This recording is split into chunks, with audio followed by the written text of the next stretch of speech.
My phone buzzed at 3 in the morning on Christmas Day while I was treating a car accident victim in the emergency room. Sophie's name appeared on the screen, but when I answered, all I could hear was sobbing. My 17-year-old daughter had driven 2 hours through a snowstorm to attend my family's Christmas dinner, only to be told by my parents and sister Jessica that there was no room for her at the table. She was forced to drive home alone to our empty house while I worked a mandatory double shift. When I finally got home that morning, I found Sophie's tear-stained note on my pillow, saying she felt unwanted by everyone. That's when my protective fury ignited, and I knew it was time for consequences. The moment I walked through our front door after my grueling 12-hour shift, silence hit me like a physical blow. Our house felt hollow, devoid of the Christmas morning energy that should have filled every corner.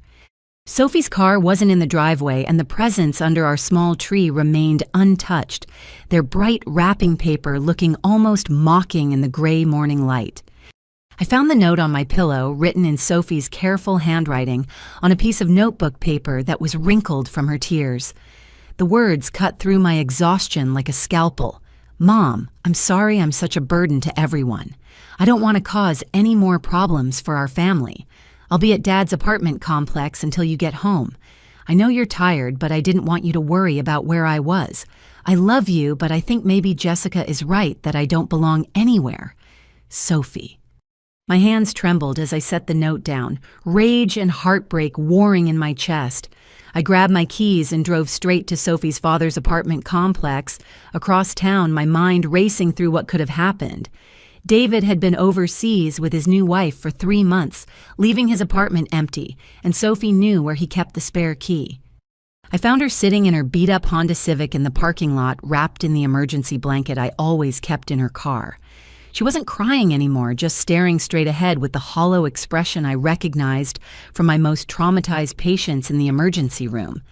When she saw me walking toward her car, she got out slowly, like an old woman instead of a teenager who should have been bouncing with Christmas excitement.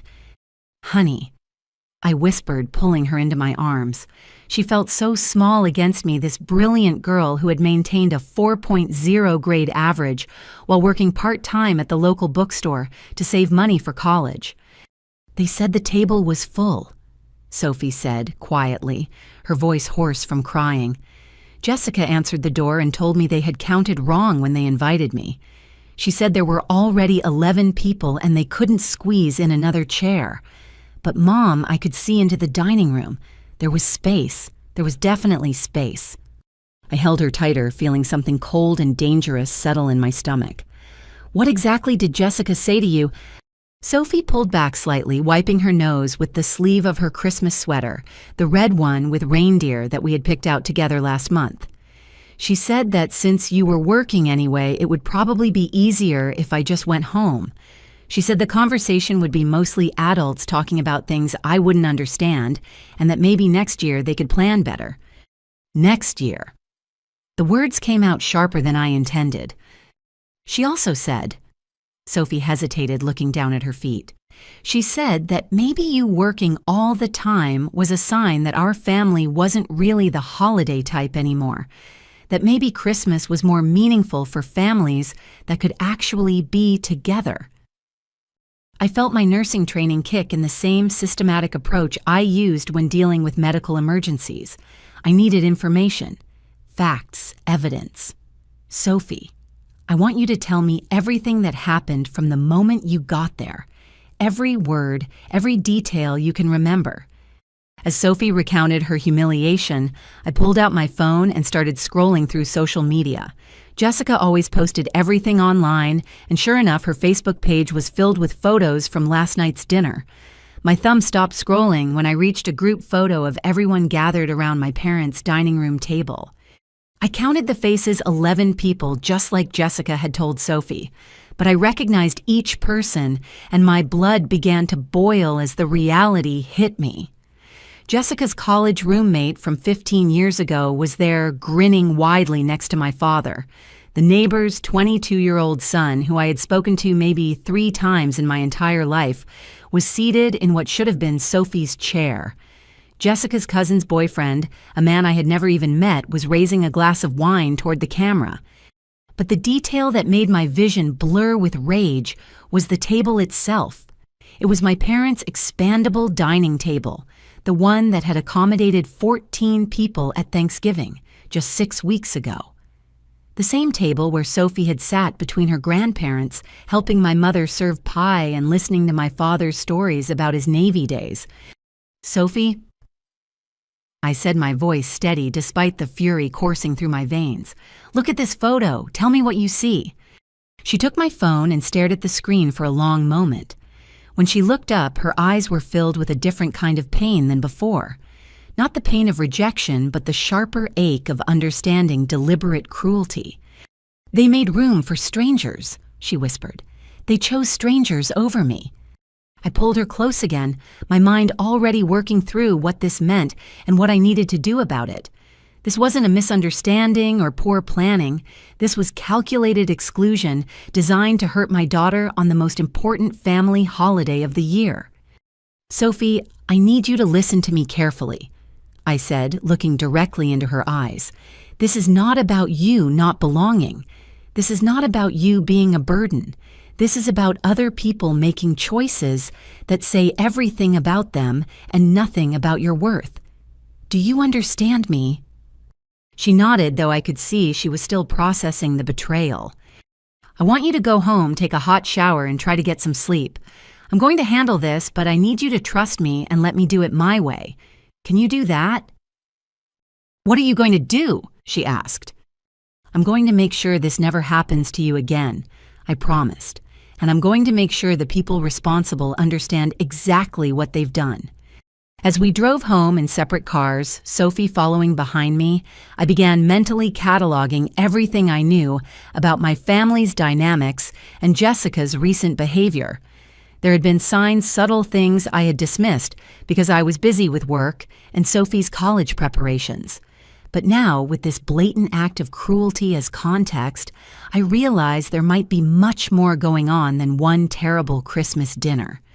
The next morning, I called in sick to the hospital for the first time in 3 years.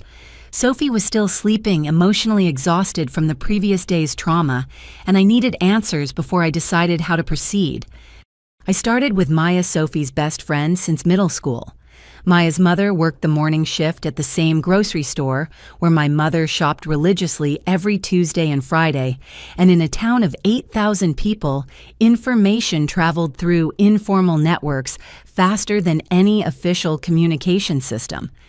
Maya answered her phone on the second ring, her voice immediately concerned. "Mrs. Patterson, is Sophie okay? She texted me last night, but it didn't make much sense." "Maya, I need to ask you something important, and I need you to tell me the truth. Did Jessica contact Sophie before Christmas dinner about whether she should come?" There was a pause, the kind of hesitation that told me Maya was weighing loyalty to Sophie against getting involved in adult family drama. "She's not in trouble," I added quickly. "I just need to understand what happened." "Jessica called Sophie on Sunday," Maya admitted. "Sophie was really confused afterward because Jessica told her that your parents had decided to make Christmas dinner just immediate family this year. Jessica said that meant no grandchildren, just the adults, and that Sophie should probably stay home and have Christmas with you instead." My hand tightened around the phone. "Did Jessica say anything else?" "She told Sophie that your parents were getting older and wanted a quieter celebration. Something about how big family gatherings were getting too stressful for them. Sophie felt bad about it, but she understood. She was actually looking forward to spending Christmas morning with just you until you got called in for that double shift." I closed my eyes, picturing my 17-year-old daughter trying to be understanding about her grandparents' supposed need for a smaller gathering while looking at an empty house on Christmas morning. "But then," Maya continued, "Sophie got confused on Tuesday when your dad called her directly and asked what time she was planning to arrive for dinner. He seemed surprised when she said she thought she wasn't invited. He told her of course she was invited and that he was looking forward to seeing her. That's why she decided to drive over there." The picture was becoming clearer and more infuriating.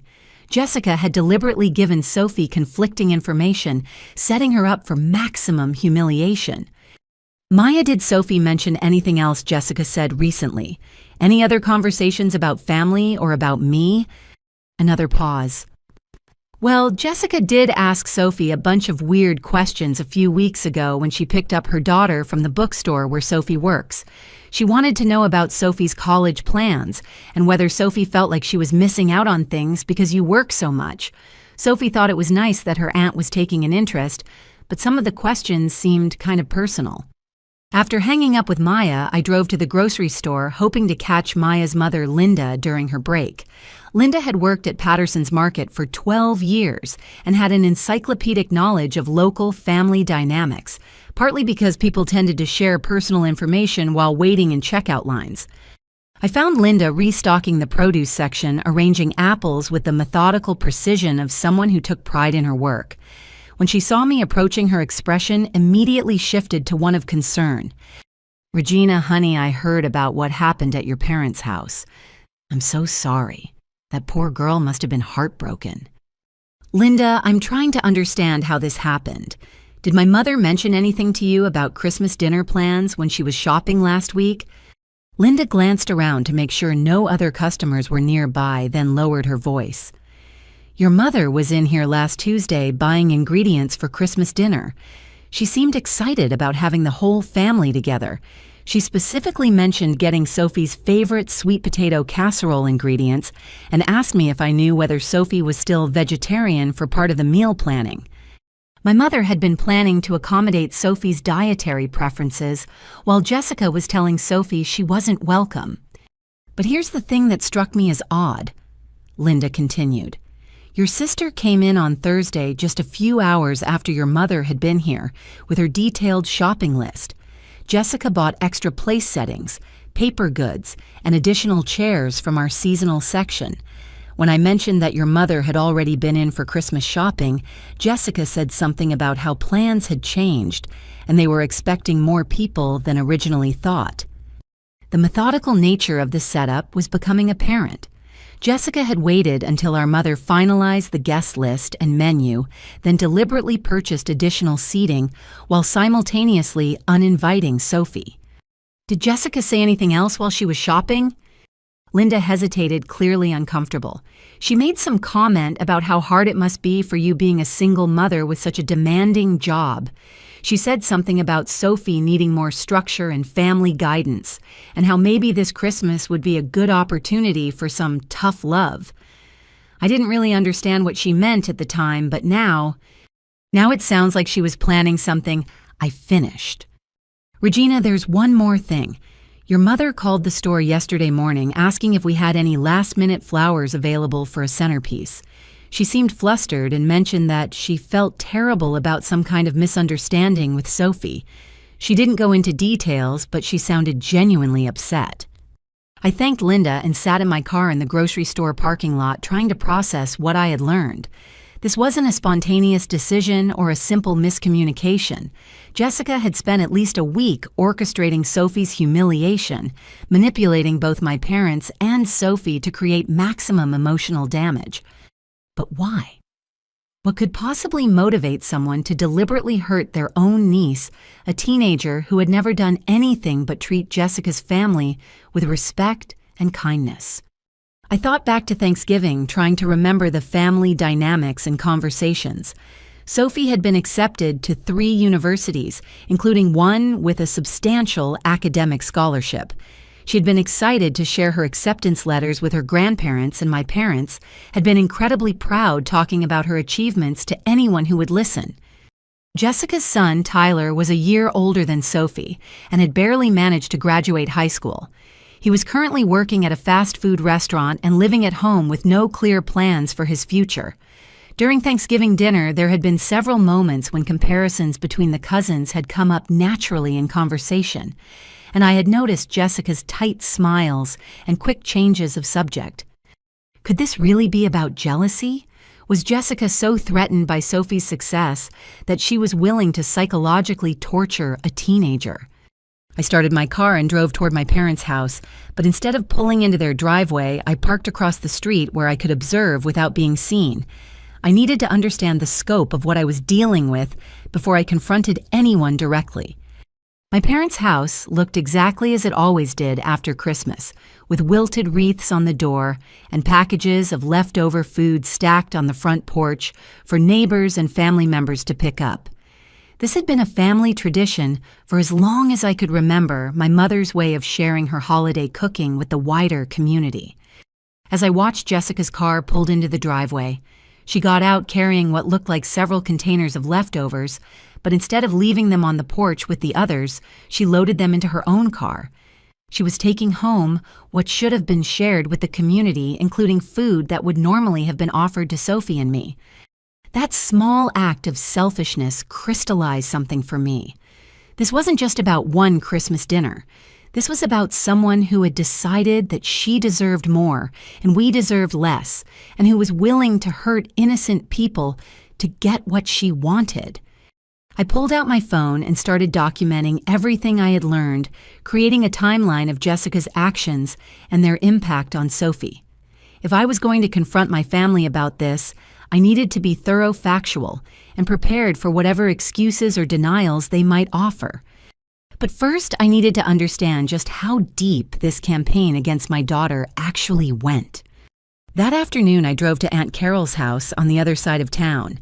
Carol was my mother's younger sister, and while we weren't particularly close, she'd always been kind to Sophie and had a reputation for honesty that made her a trusted source of family information. Carol lived in a small ranch house with a meticulously maintained garden and a front porch covered in wind chimes that created a gentle melody whenever the breeze picked up. When she answered the door, her expression immediately shifted from surprise to concern. "Regina, I was hoping you might come by. Come in, honey, I have coffee on." Carol's living room was warm and cluttered with family photos spanning several decades. I noticed a recent picture of Sophie at her high school graduation prominently displayed on the mantel, something that made my chest tight with appreciation for this aunt who clearly valued my daughter.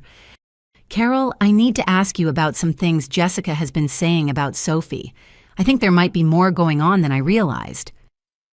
Carol poured coffee into 2 mismatched mugs and settled into her favorite armchair, the one positioned to catch the afternoon light from the bay window. Her silence stretched long enough that I knew she was choosing her words carefully. "Regina, I've been debating whether to call you for weeks. What happened at Christmas was the final straw, but there have been other conversations that didn't sit right with me." "What kind of conversations?" "Jessica has been suggesting to various family members that Sophie is having problems. Behavioral problems, academic problems, attitude problems. She's been very subtle about it, dropping hints rather than making direct accusations, but the cumulative effect has been to make people worry about Sophie's well-being and your parenting." I set my coffee mug down harder than I intended. "What specific things has she said?" "She told your mother that she was concerned Sophie might be experimenting with alcohol because she seemed different during recent family gatherings. She suggested to your father that Sophie was becoming disrespectful toward authority figures and might need firmer boundaries. She even mentioned to me that she was worried Sophie was developing an entitled attitude because of her academic success." Each revelation felt like a physical blow. But none of that is true. Sophie doesn't drink, she's never been disrespectful to anyone, and if anything, she's too hard on herself about her achievements. "I know that," Carol said gently. "Anyone who spends time with Sophie knows that. She's a wonderful girl, polite, thoughtful, hardworking. But Jessica has been very clever about her campaign. She never says anything directly critical. Instead, she expresses concern, asks worried questions, suggests that maybe Sophie needs help or guidance." "Give me an example." "Last month at your cousin's baby shower, Jessica mentioned to several people that she was worried about Sophie's college applications. She said she hoped Sophie wasn't setting herself up for disappointment by aiming too high, and that maybe someone should help you guide her toward more realistic expectations. The implication was that you weren't providing adequate guidance and that Sophie's ambitions were unrealistic." I felt my hands clench into fists. Sophie's college acceptances had already proven that her ambitions were not only realistic, but conservative compared to what she could have achieved. She's also been suggesting that your work schedule is problematic for raising a teenager.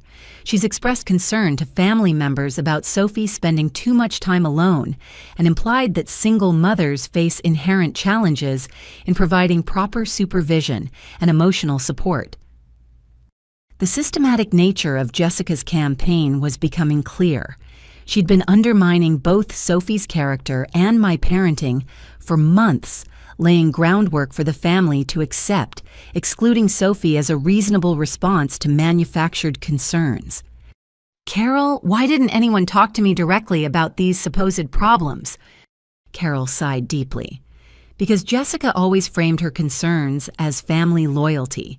She would say things like, "I hate to worry about Regina, she's under so much pressure already," or, "I don't want to add to Regina's stress, but I think Sophie might need additional support." She made it seem like talking to you directly would be burdensome rather than helpful. And people believed her. Jessica can be very convincing, especially when she's targeting people's existing anxieties. Your parents worry about you managing everything alone. They worry about Sophie growing up without a father figure in the house. Jessica exploited those concerns and redirected them into criticism of both you and Sophie. Carol stood up and walked to her bookshelf, pulling out a photo album. She flipped through several pages before finding what she was looking for, a picture from Sophie's 16th birthday party last year. "Look at this photo, Regina. Look at Sophie's face, her body language, how she interacts with everyone. Does this look like a troubled teenager to you?" In the photo, Sophie was laughing at something my father had said, her arm around my mother's shoulders, clearly comfortable and happy in the family setting. Her posture was open and relaxed, her smile genuine and warm. Jessica wasn't at this party, Carol noted.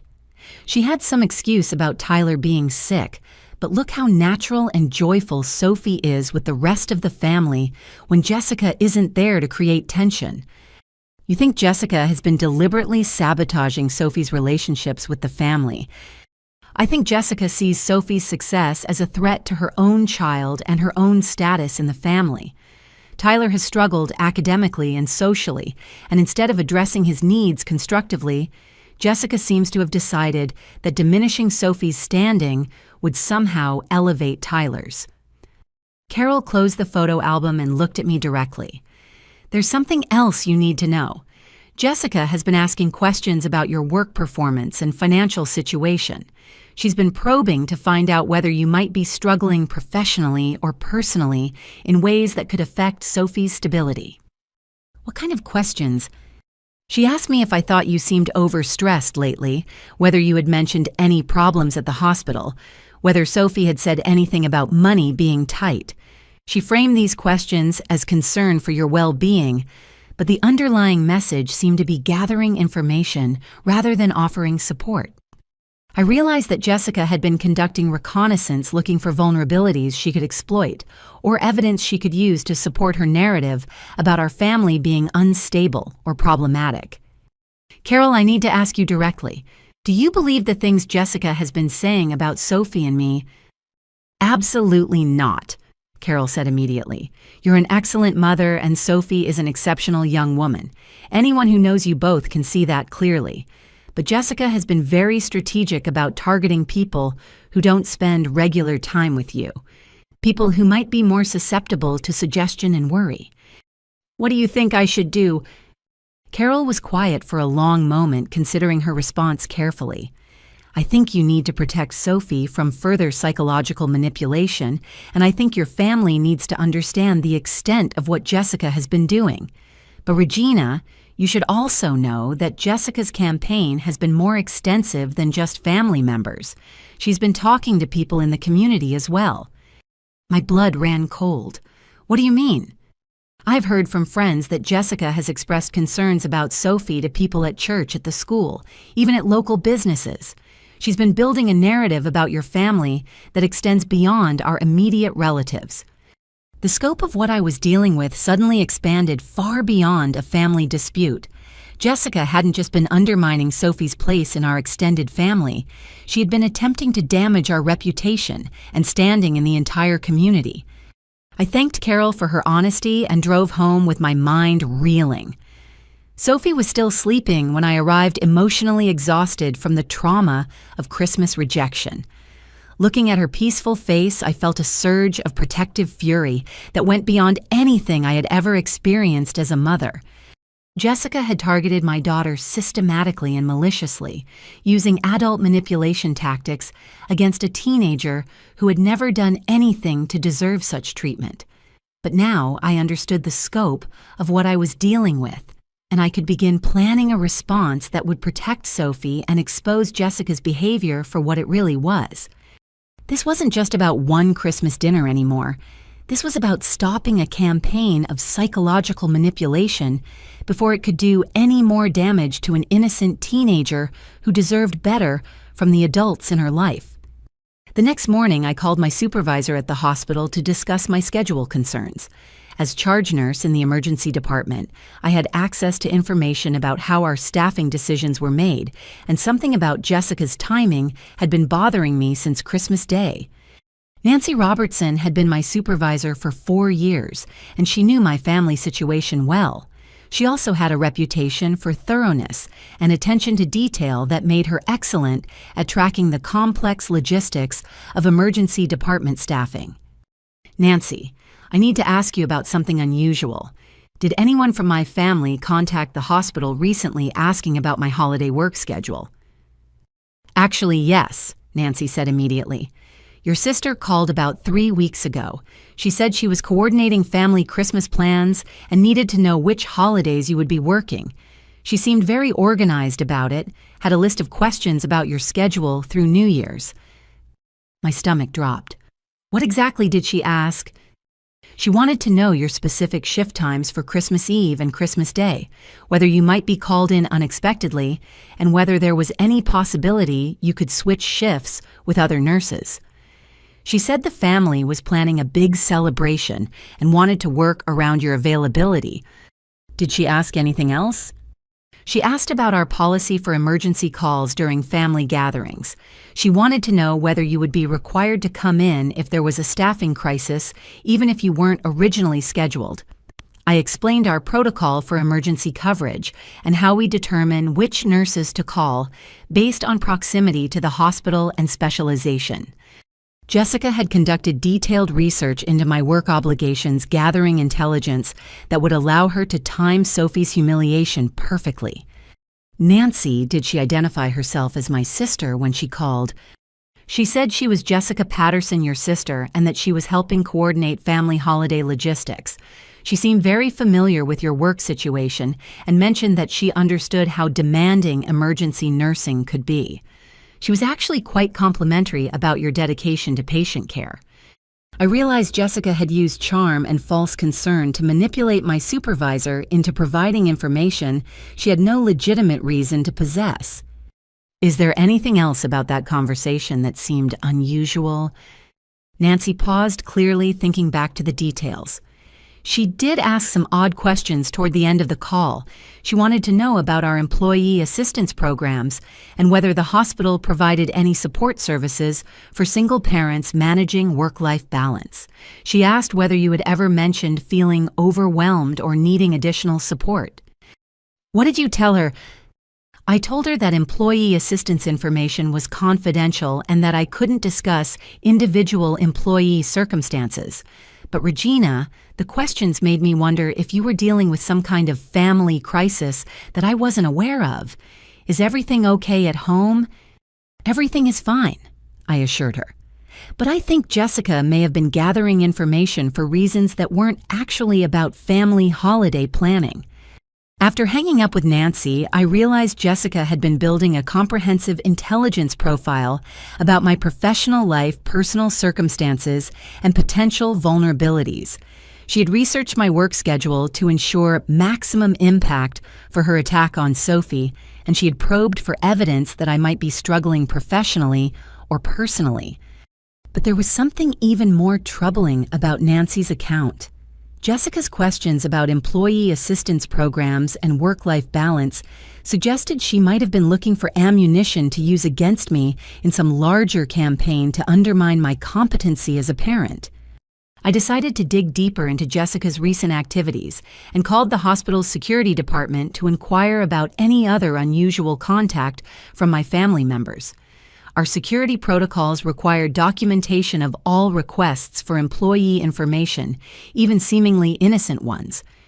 Security Supervisor Mike Chen pulled up my file and confirmed that Jessica's call had been logged and recorded as per standard procedure. But he revealed additional information that made my blood run cold.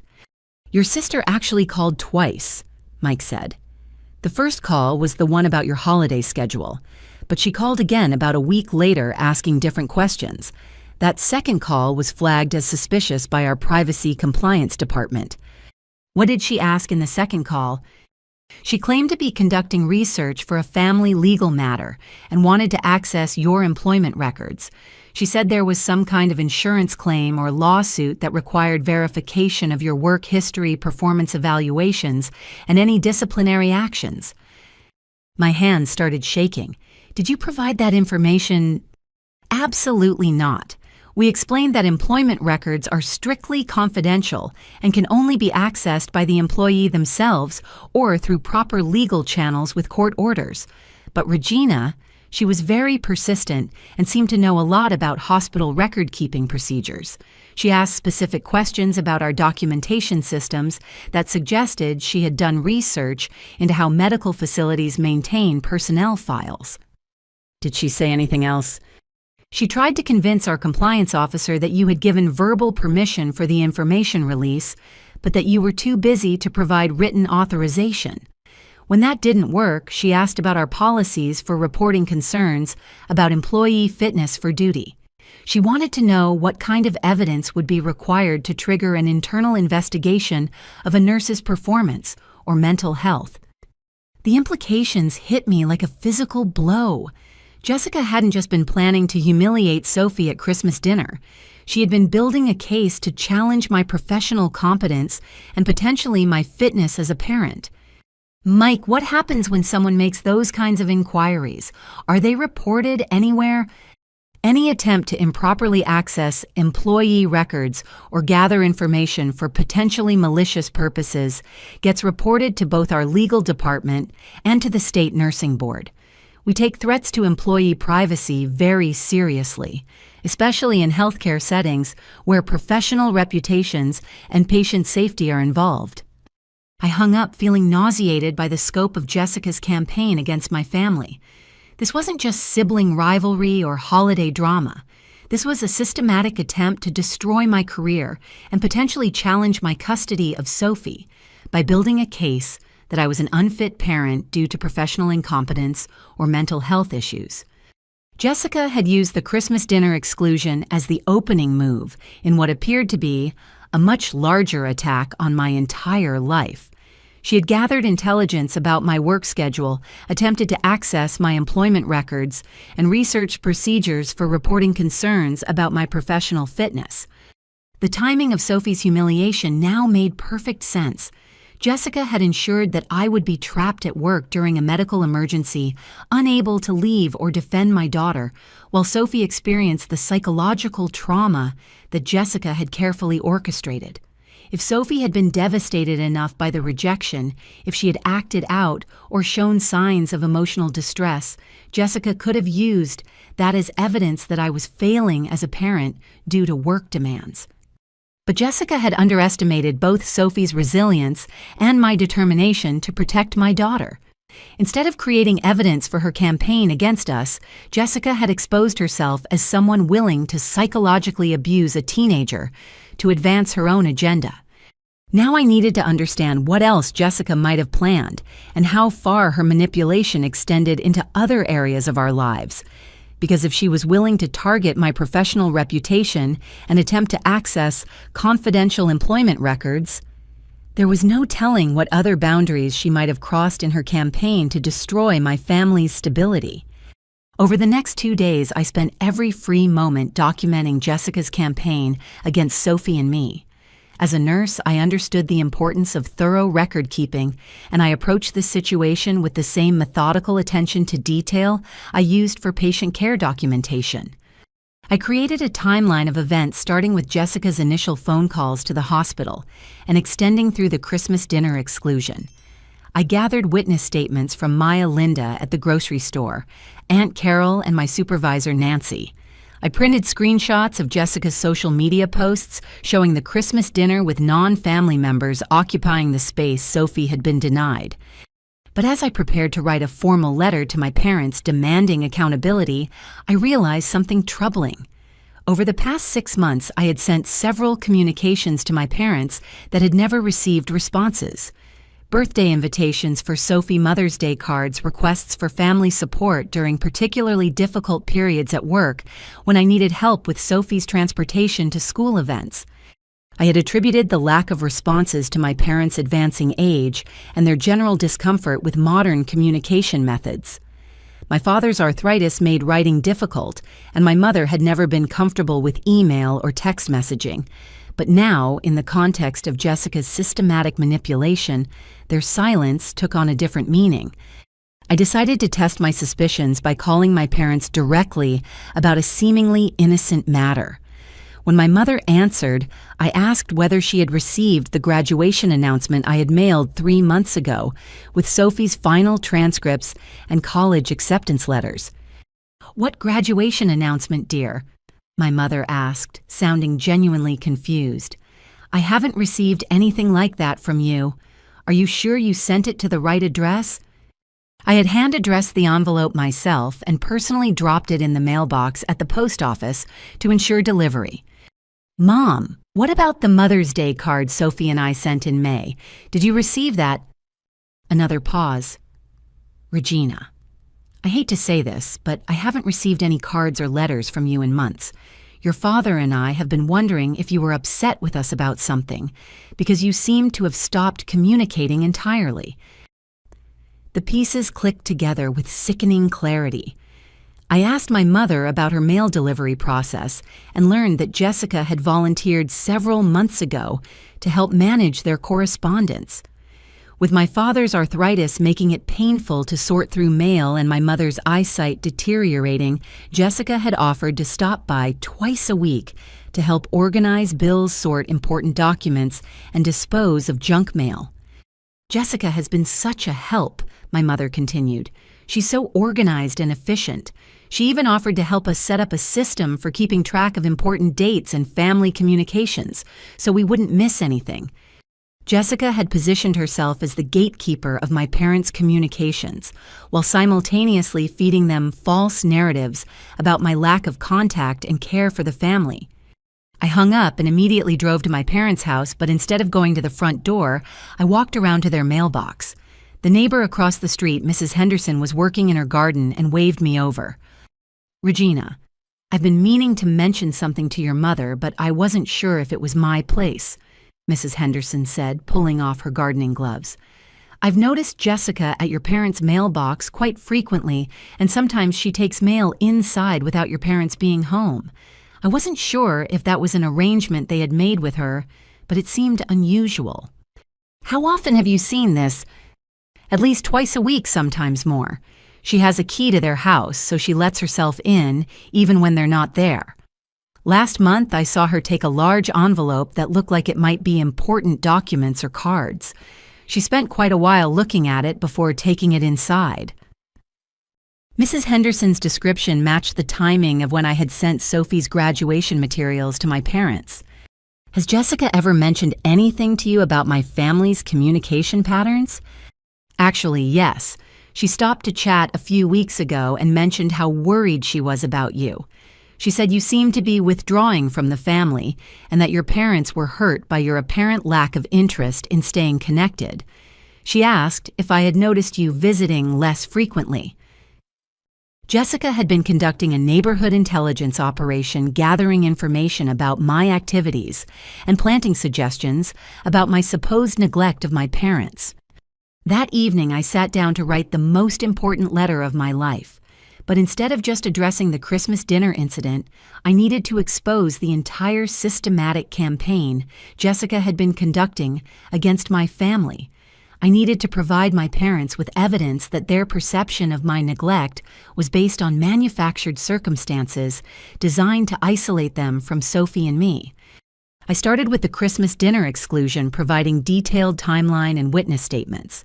Then I documented Jessica's lies to Sophie, her manipulation of family members through false concerns, her attempted access to my employment records, and her interception of our family communications. But as I wrote, I realized I needed to be strategic about how I presented this information. My parents were elderly, set in their routines, and had been systematically manipulated for months. They might be defensive or reluctant to accept that their daughter had been deceiving them so extensively. I needed to present the evidence in a way that would help them understand they had been victims of manipulation, rather than making them feel foolish for being deceived. I needed to focus on protecting Sophie while giving my parents a pathway to redemption and restored family relationships. The letter took me 3 hours to write, going through multiple drafts to ensure the tone was firm but not accusatory toward my parents, factual but not overwhelming, and focused on solutions rather than just problems. But when I finished and prepared to mail it, I realized I had another problem. If Jessica was intercepting mail, sending the letter through normal postal service would be useless. I needed to ensure it reached my parents directly without giving Jessica the opportunity to intercept or destroy it. I decided to hand-deliver the letter, but I wanted to choose a time when I could speak with my parents privately without Jessica's interference or influence. I called my mother and arranged to visit the following afternoon during Jessica's work hours, using the pretense of checking on their health and discussing Sophie's college plans. As I sealed the letter in an envelope marked urgent for immediate attention, I felt a mixture of dread and determination. This confrontation would fundamentally change our family relationships one way or another.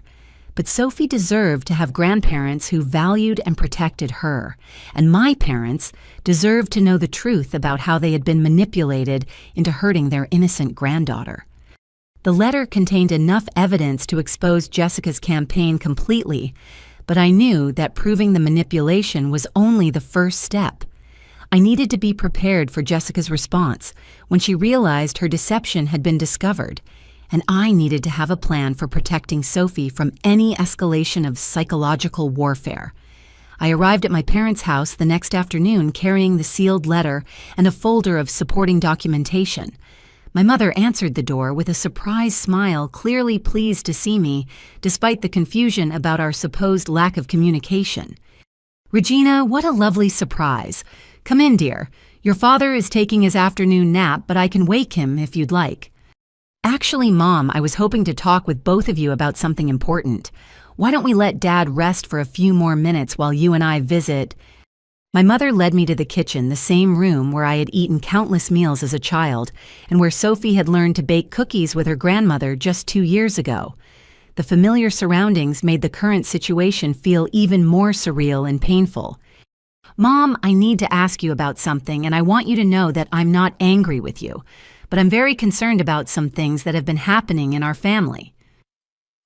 I started by showing her copies of the cards and letters I had sent over the past 6 months, along with postal receipts proving they had been delivered to her address. My mother's expression shifted from confusion to alarm as she realized the implications. "Regina, I never saw any of these. Are you certain they were delivered here?" "I'm certain. And Mom, I think there's a reason you haven't seen them." Before I could continue, my mother stood up and walked to a cabinet near the kitchen window. She opened it and pulled out what appeared to be a small jewelry box. "Regina, I need to ask you about something too, and I've been afraid to bring it up because I didn't want to cause family problems."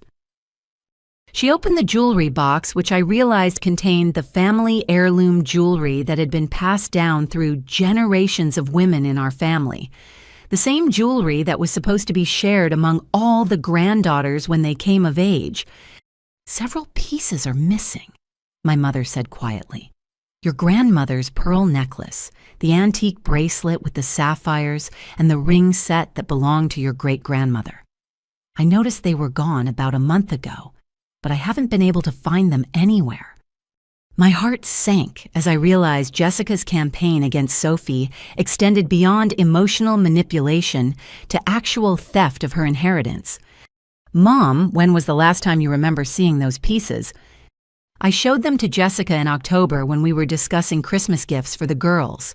I wanted to give Sophie the pearl necklace for her 18th birthday, and I thought Tyler's girlfriend might appreciate one of the smaller pieces if they decide to get engaged. Jessica offered to take the jewelry for cleaning and appraisal, so we would know the insurance values. Did she bring them back? My mother's silence answered the question.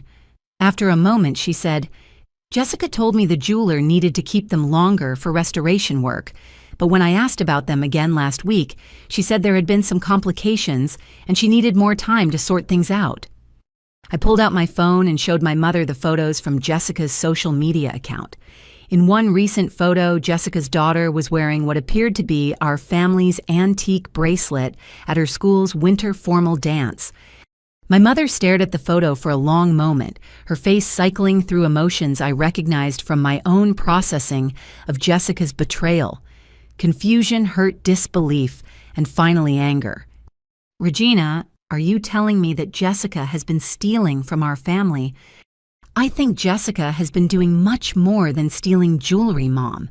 I think she's been systematically trying to damage Sophie's relationships with all of you while positioning herself and her children to benefit from excluding us." I showed my mother the documentation I had gathered about Jessica's lies, her manipulation of family communications, and her attempts to access my employment records. With each piece of evidence, my mother's expression became more distressed and more angry. "But why?" my mother asked. "Why would Jessica do these things? Sophie has never done anything but treat her family with respect and love." I think Jessica sees Sophie's success as a threat to Tyler's position in the family. Instead of supporting Tyler in finding his own path, Jessica decided to try to diminish Sophie's standing so Tyler would look better by comparison. My father appeared in the kitchen doorway looking confused by the serious tone of our conversation. "What's all this about Regina? It's good to see you. How's our Sophie doing with her college preparations?" The genuine warmth in my father's voice when he mentioned Sophie made the situation even more heartbreaking. This man loved his granddaughter and had been manipulated into participating in her humiliation through lies and deception. "Dad, I need to talk with both of you about what happened at Christmas and about some other things that have been going on in our family." Over the next hour, I walked my parents through the entire scope of Jessica's campaign. I showed them evidence of the intercepted communications, the lies about Sophie's behavior and academic performance, the theft of family jewelry, and the systematic manipulation designed to turn the family against Sophie and me. My parents' initial reaction was disbelief, then defensive anger on Jessica's behalf. But as the evidence mounted, their emotions shifted to horror at the scope of the deception and guilt about their unwitting participation in hurting Sophie. "We made that poor child drive home alone on Christmas." My mother said, tears streaming down her face. "We believed Jessica's lies and we hurt our own granddaughter." My father was quiet for a long time, studying the documentation with the careful attention he had once brought to his work as an accountant. Finally, he looked up and said, "Regina, there's something else you need to know about. Jessica had me sign some papers last month." My blood went cold. "What kind of papers?" "She said they were for estate planning and asset protection. She told me you were too busy with work to be involved in family financial planning right now, and that these documents would help protect the family's interests if anything happened to your mother and me." My mother looked at my father in shock. "What documents? You didn't tell me about any papers." Jessica said it would be better to handle the legal details quietly and then explain everything to the family afterward. She said Regina had specifically asked her to take care of these matters because she trusted Jessica's judgment and didn't have time to deal with financial planning herself. I realized Jessica's manipulation had been even more comprehensive than I had imagined. She had been working to gain legal control over my parents' assets while simultaneously destroying my relationship with them and eliminating Sophie from the family inheritance. "Dad, do you have copies of what you signed?" He led us to his home office and pulled out a folder containing several legal documents. As I read through them, my nursing background in medical law helped me understand the implications. Jessica had convinced my father to sign documents that would give her significant control over family financial decisions and inheritance distribution. The papers included a revised power of attorney naming Jessica as primary decision-maker for financial and medical issues, and preliminary estate planning documents that heavily favored Jessica's family while minimizing provisions for Sophie and me. Dad, did Jessica bring these papers to you, or did you go to an attorney's office to sign them? Jessica brought them here. She said she had consulted with a family law attorney and that these were standard documents for families in our situation. She witnessed my signature and said she would file them with the appropriate offices. I realized Jessica had created fraudulent legal documents designed to steal my family's inheritance while manipulating my elderly parents into believing they were making responsible financial decisions. The scope of Jessica's betrayal was staggering. She had conducted a comprehensive campaign involving emotional manipulation, theft, fraud, interception of communications, attempted sabotage of my professional reputation, and exploitation of elderly family members through deceptive legal documentation. But now I had evidence of criminal activity that went far beyond family drama. Jessica had committed multiple felonies, and I had the documentation to prove it. With my parents finally understanding the scope of Jessica's manipulation, I presented them with the formal letter I had prepared. But given everything we had discovered during our conversation, the letter felt almost insufficient to address the magnitude of what we were dealing with. Mom, Dad. I wrote this letter before I knew about the stolen jewelry and the fraudulent legal documents. Now I realize we're not just dealing with family conflict. We're dealing with criminal activity that could have destroyed our family's financial security and Sophie's future. My father read the letter aloud, his voice growing more strained with each paragraph. When he finished, he set it down and looked at both my mother and me with an expression of profound shame. Regina, your mother and I have failed Sophie terribly. We allowed ourselves to be manipulated into hurting an innocent child who has never done anything but bring joy and pride to our family. Dad, Jessica is very skilled at manipulation. She spent months building false narratives and creating situations that would make her lies seem believable. You're not responsible for being deceived by someone you trusted. But even as I spoke the words, I knew my parents would carry guilt about their role in Sophie's humiliation. The important thing now was ensuring they understood the full truth and were committed to making amends. There's something else, my father said quietly. Jessica brought more papers for me to sign just yesterday. She said they were additional estate planning documents that needed to be filed before the end of the year for tax purposes. My mother and I looked at each other in alarm. Did you sign them? I asked. No, I told her I wanted to read them more carefully first. She seemed upset and said there was a deadline, but something about her urgency made me uncomfortable. The papers are in my desk drawer. My father retrieved a thick envelope containing what appeared to be comprehensive legal documents, transferring significant assets and decision-making authority to Jessica. The papers included language that would have made Jessica the primary beneficiary of my parents' estate, while reducing Sophie's inheritance to a minimal amount. Dad, these documents would have essentially disinherited Sophie and given Jessica control over everything. If you had signed these, Sophie would have been left with almost nothing from her grandparents' estate. But Jessica told me these were necessary to protect the family from potential legal challenges. She said that because you were a single mother with demanding work responsibilities, there could be complications with estate administration that these documents would prevent. I realized Jessica had been racing to complete her theft of the family inheritance before her other manipulations could be discovered. The Christmas dinner humiliation might have been intended as a distraction, while she pressured my father into signing away Sophie's financial future. Regina. My mother said, we need to call Jessica immediately and demand that she return the jewelry and explain these documents. Actually, Mom, I think we need to be more strategic about how we handle this.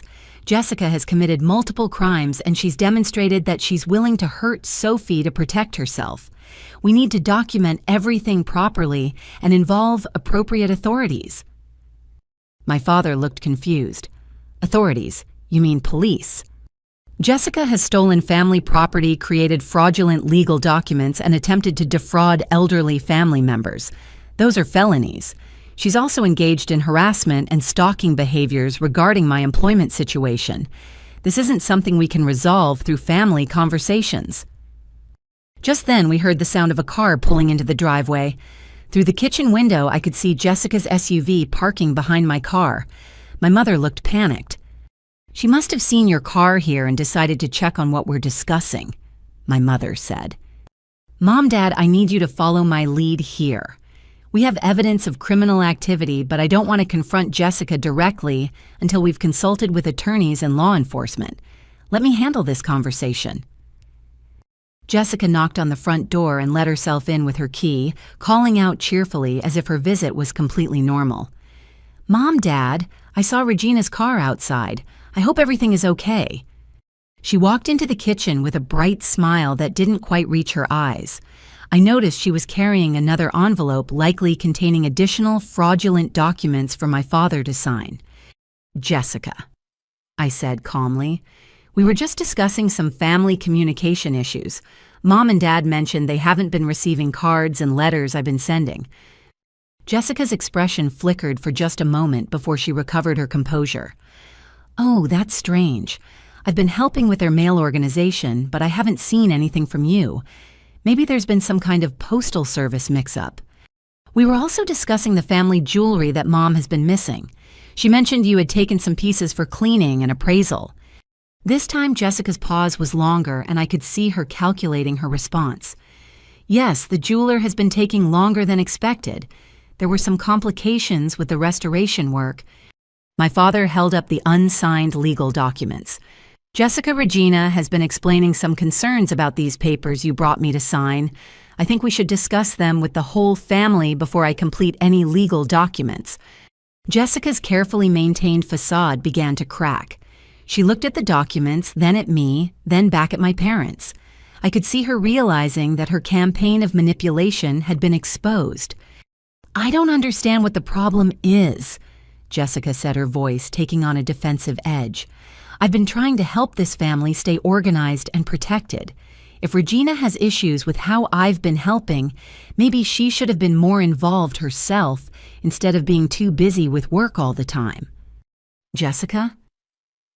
I said quietly, "We know about the intercepted mail. We know about the lies you told Sophie about Christmas dinner. We know about the jewelry, and we know about your attempts to access my employment records at the hospital." Jessica stared at me for a long moment, and I watched her decide whether to continue denying or to change tactics entirely. "Fine," she said, her voice suddenly hard and cold. "You want to know the truth? I was trying to protect this family from the damage you're doing to it. Sophie is being raised to think she's better than everyone else because she gets good grades and you make decent money as a nurse. She needed to learn some humility, and you needed to understand that your job isn't more important than family relationships." The mask had finally come off, revealing the cruel calculation behind months of psychological manipulation. "You excluded my daughter from Christmas dinner to teach her humility?"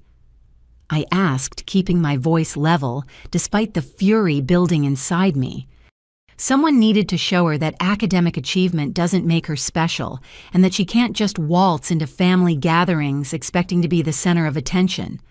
Tyler has been struggling, and instead of supporting him, this entire family has been fawning over Sophie's college acceptances, like she's some kind of genius. My parents stared at Jessica in horror as she revealed the petty jealousy and malicious intent behind her campaign against Sophie. "And the jewelry?" my mother asked quietly. "Sophie doesn't deserve grandmother's jewelry any more than Tyler's girlfriend does. Just because Sophie is going to college doesn't mean she should get preferential treatment in family inheritance. I was evening things out." "By stealing." My father said, his voice containing more anger than I had heard from him in years. "By making fair decisions that this family was too emotional to make objectively. Jessica snapped back. The conversation continued for another 20 minutes with Jessica alternately trying to justify her actions and attacking Sophie's character and my parenting. But with each word, she revealed more about the deliberate cruelty of her campaign and her complete lack of remorse for the pain she had caused. Finally, she gathered her things and headed toward the door.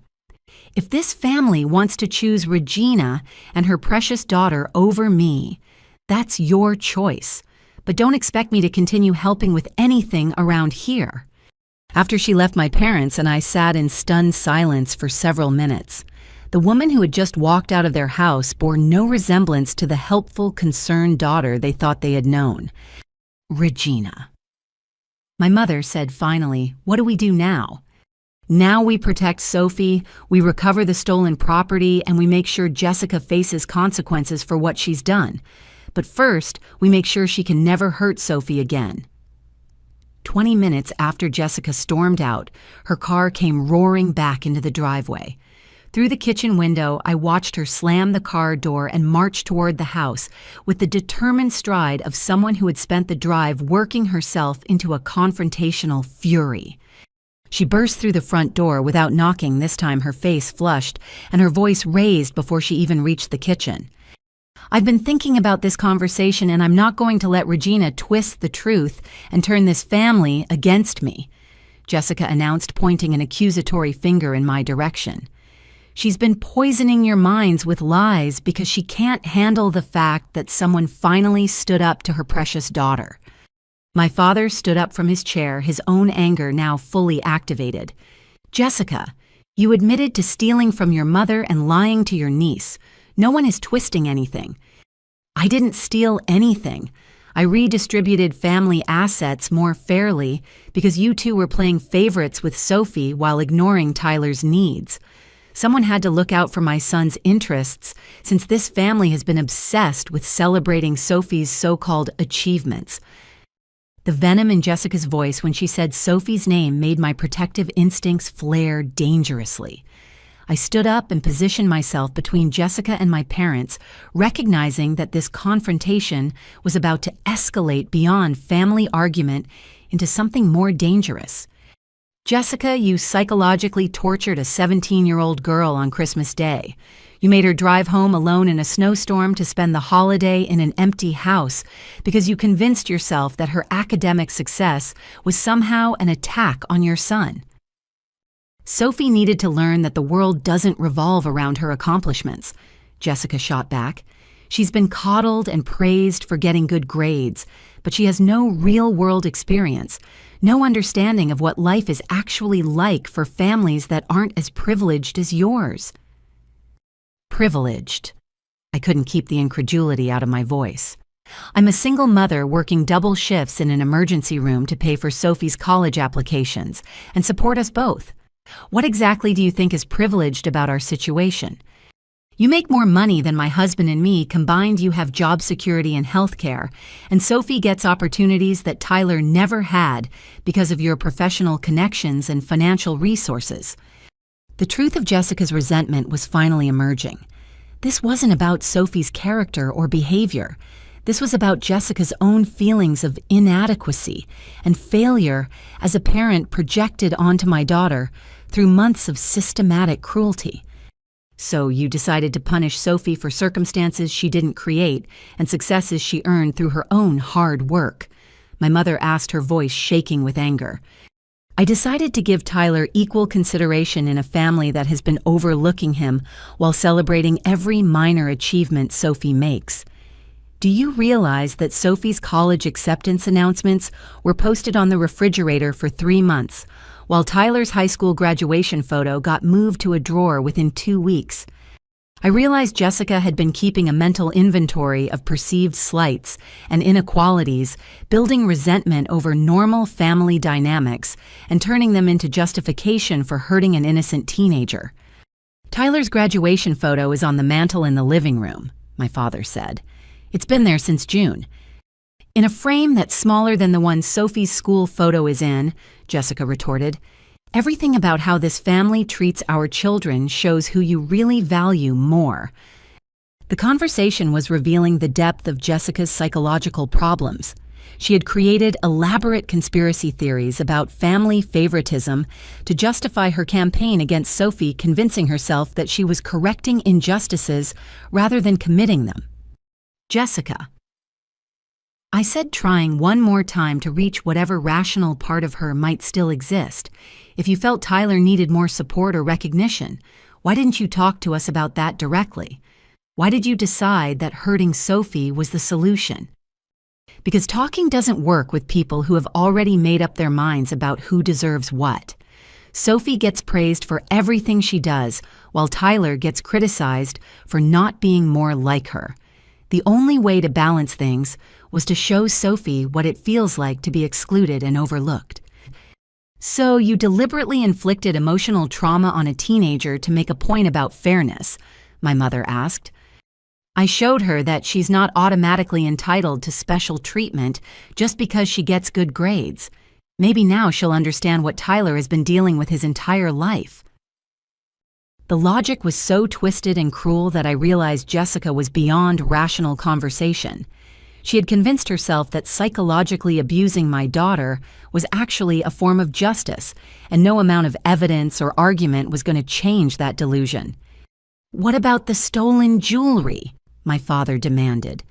"How was giving your mother's pearls to your daughter instead of Sophie an example of fairness? Sophie was going to get those pearls automatically just because she's the older granddaughter. I made sure both girls had equal access to family heirlooms instead of following outdated traditions about birth order." "You stole from your mother and lied about it," I said flatly. "I redistributed family assets according to actual need and merit instead of blind favoritism," Jessica responded. The conversation continued in circles, with Jessica creating increasingly elaborate justifications for her behavior while revealing more and more about the calculated nature of her campaign against Sophie. She admitted to intercepting our mail because she wanted to control the family's perception of my level of involvement. She acknowledged lying about Sophie's behavior because she believed Sophie needed to be brought down to earth. She even admitted to the hospital calls, claiming she was gathering information to help the family understand the pressures I was under at work. Every admission made her actions seem more premeditated and malicious, but Jessica seemed completely incapable of understanding why her behavior was wrong or harmful. Finally, after nearly an hour of circular arguments and increasingly hostile exchanges, Jessica gathered her purse and the unsigned legal documents my father had refused to complete. "Fine," she said, her voice cold with fury. "If this family wants to choose Regina's spoiled daughter over me and Tyler, that's your decision. But don't expect me to continue helping with anything. Don't call me when you need assistance with medical appointments or household maintenance or any of the other things I've been doing while Regina was too busy with her career to take care of her own parents." "Jessica," my father said quietly, "we love you, but what you did to Sophie was wrong. We hope you can get the help you need to understand that." "The only help I need is protection from a family that has never appreciated anything I've done while worshiping Regina and her perfect daughter," Jessica replied. "Tyler and I will be fine without you." She slammed the door behind her with enough force to rattle the windows, and we heard her car tires squeal as she backed out of the driveway and drove away. My parents and I sat in the aftermath of the confrontation, emotionally drained and horrified by the glimpse into Jessica's mindset. The woman who had just left their house was someone they didn't recognize, someone capable of justifying cruelty through elaborate self-deception and victim narratives. "Regina," my mother said finally, "I don't think Jessica is going to voluntarily return the jewelry or acknowledge that what she did was wrong." "No, she's not," I agreed. "And I don't think this is over. Someone who can rationalize psychologically abusing a teenager isn't going to accept losing control of this situation peacefully." "What do you think she'll do next?" I thought about Jessica's pattern of behavior over the past few months, her systematic approach to manipulation, and her escalating tactics when previous methods didn't achieve her desired results. I think she's going to try to destroy our family's reputation in the community, attack my professional credibility, and find new ways to hurt Sophie. Someone who has invested this much effort in a campaign of manipulation isn't going to just walk away because she's been exposed. My father looked worried. Can we protect Sophie from whatever Jessica might do next? We can and we will, I promised. But first we need to document everything that's happened and involve the appropriate authorities. Jessica has committed crimes, and she's demonstrated that she's a continuing threat to Sophie's well-being. We can't handle this as a private family matter anymore. The next morning, I took a personal day from work and drove to the office of Catherine Walsh, a family attorney who had been recommended by my hospital's legal department. I brought with me a comprehensive file containing all the evidence I had gathered about Jessica's campaign against my family. Catherine was a woman in her 50s with the kind of calm, analytical demeanor that inspired confidence in crisis situations. She listened to my account without interruption, occasionally making notes, but mostly focusing her complete attention on the details of Jessica's systematic manipulation and criminal behavior. When I finished, she reviewed the documentation I had provided, spending particular attention on the fraudulent legal documents Jessica had pressured my father to sign. "Regina, what you're describing goes far beyond family conflict," Catherine said finally. "Your sister has committed multiple felonies, including theft, fraud, elder abuse, and stalking. The scope and premeditation of her actions suggests this could also involve federal charges related to mail interference and identity theft. What are our options for protecting Sophie and my parents from further manipulation? First, we need to secure restraining orders to prevent Jessica from contacting Sophie or accessing your parents' home. Second, we need to report the criminal activity to appropriate law enforcement agencies. Third, we need to reverse any legal documents she convinced your father to sign and secure your parents' assets from further exploitation." Catherine explained that the fraudulent power of attorney and estate planning documents could have given Jessica legal control over my parents' medical and financial decisions, effectively allowing her to steal their assets legally while excluding Sophie and me from inheritance rights. If your father had signed those final documents, Jessica would have had the authority to place your parents in care facilities, sell their home, and distribute their assets according to her own preferences. She was essentially planning to steal your family's entire estate. The revelation made me feel sick. Jessica hadn't just been trying to humiliate Sophie. She'd been conducting a comprehensive theft of my family's financial future. How difficult will it be to prove these documents are fraudulent? The documents themselves are suspicious because they heavily favor Jessica while minimizing provisions for other family members, which is unusual for parents with multiple children. More importantly, your father was clearly misled about their contents and legal implications, which constitutes fraud, even if the documents themselves are technically legal. Catherine also explained that Jessica's attempts to access my employment records and her phone calls to the hospital constituted serious privacy violations that could result in both criminal charges and civil liability. Healthcare privacy laws are very strict, and attempting to impersonate someone to access medical employment records is a federal offense. The fact that she made multiple attempts suggests this was part of a systematic campaign to damage your professional reputation. What about the stolen jewelry? Theft is theft, regardless of family relationships. The fact that Jessica lied about the purpose of taking the jewelry and then gave it to her own daughter shows clear intent to permanently deprive your family of the property. Catherine recommended that we file police reports immediately for all the criminal activities, seek emergency restraining orders to protect Sophie and my parents from further harassment, and begin civil proceedings to recover the stolen property and reverse any legal manipulations Jessica had achieved. "There's something else you should know," Catherine added. "Cases like this often reveal additional victims. Your sister's behavior suggests a pattern that may have affected other people beyond your immediate family." "What do you mean?" People who engage in systematic manipulation and fraud often have multiple targets. Jessica may have been conducting similar campaigns against other families or individuals. When we file these charges, other victims may come forward with similar experiences. The thought that Jessica might have been psychologically abusing other families was disturbing, but not surprising given the calculating nature of her behavior toward Sophie. How long will this process take? Emergency protective orders can be issued within 24 hours. Criminal investigations will take longer, possibly several months.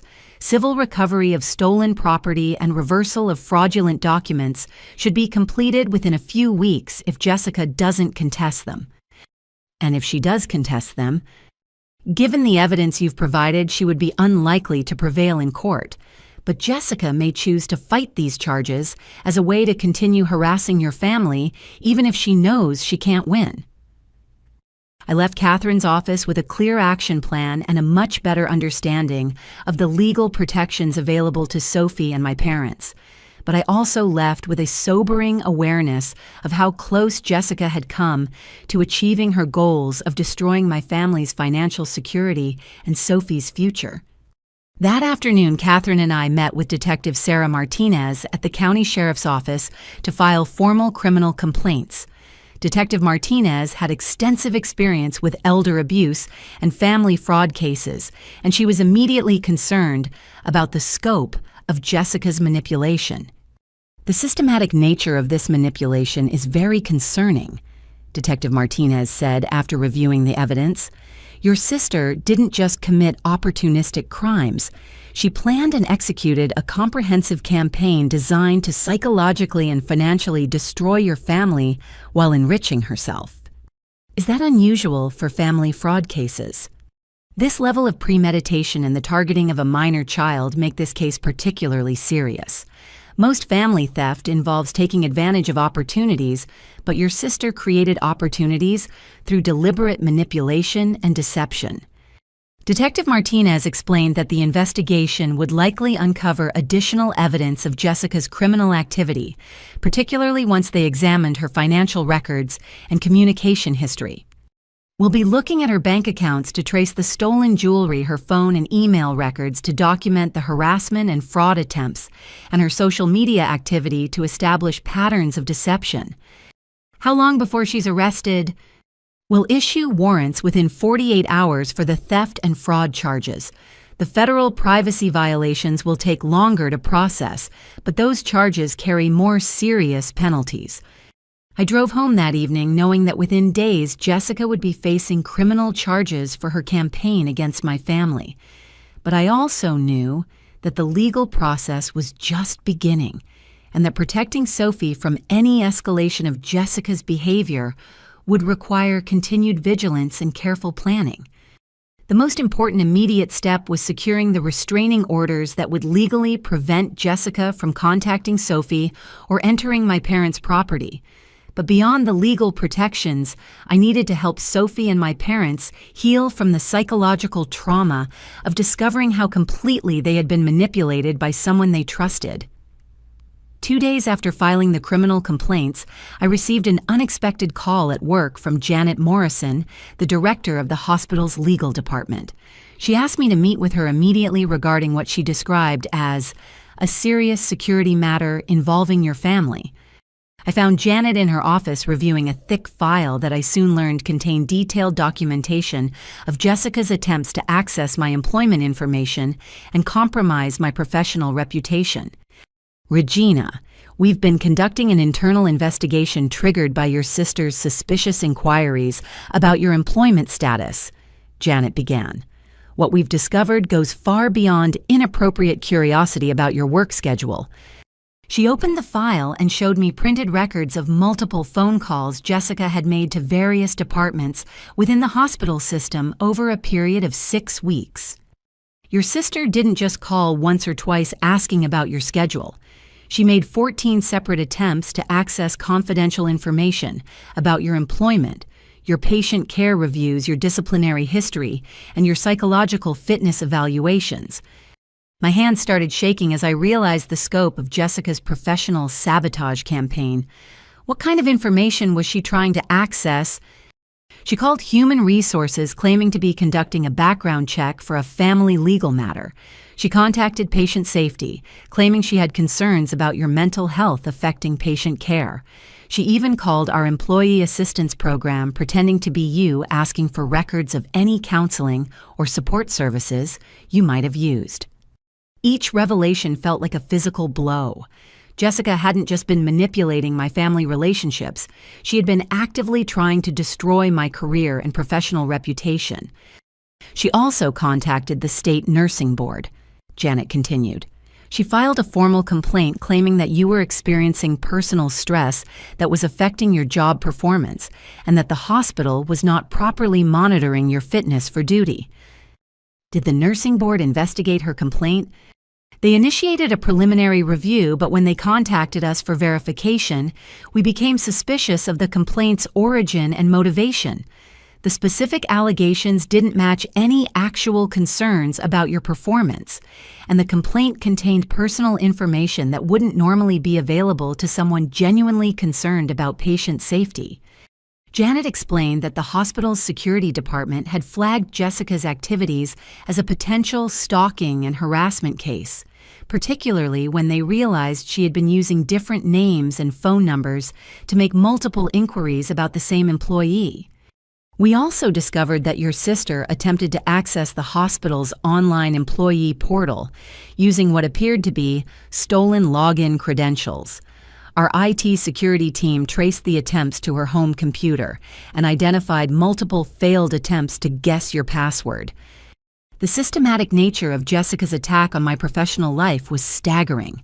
While she had been manipulating my family relationships and stealing from my parents, she'd simultaneously been conducting a campaign to destroy my career and professional credibility.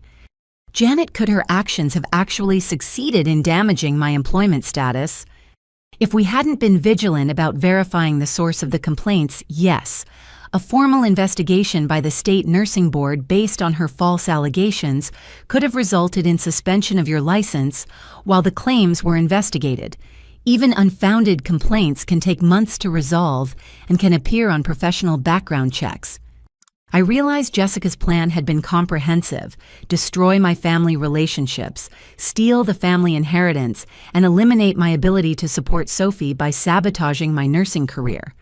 If all three elements had succeeded, Sophie would have been left with no family support, no inheritance, and a mother unable to provide financial stability. "There's more," Janet said grimly. "We believe your sister may have attempted similar campaigns against other healthcare workers in our system. When we started investigating her activities, we discovered complaints against 3 other nurses that followed similar patterns of personal allegations disguised as professional concerns. Other people, 3 single mothers working in our emergency and intensive care departments, all highly competent professionals, all recently divorced or widowed, all with children approaching college age.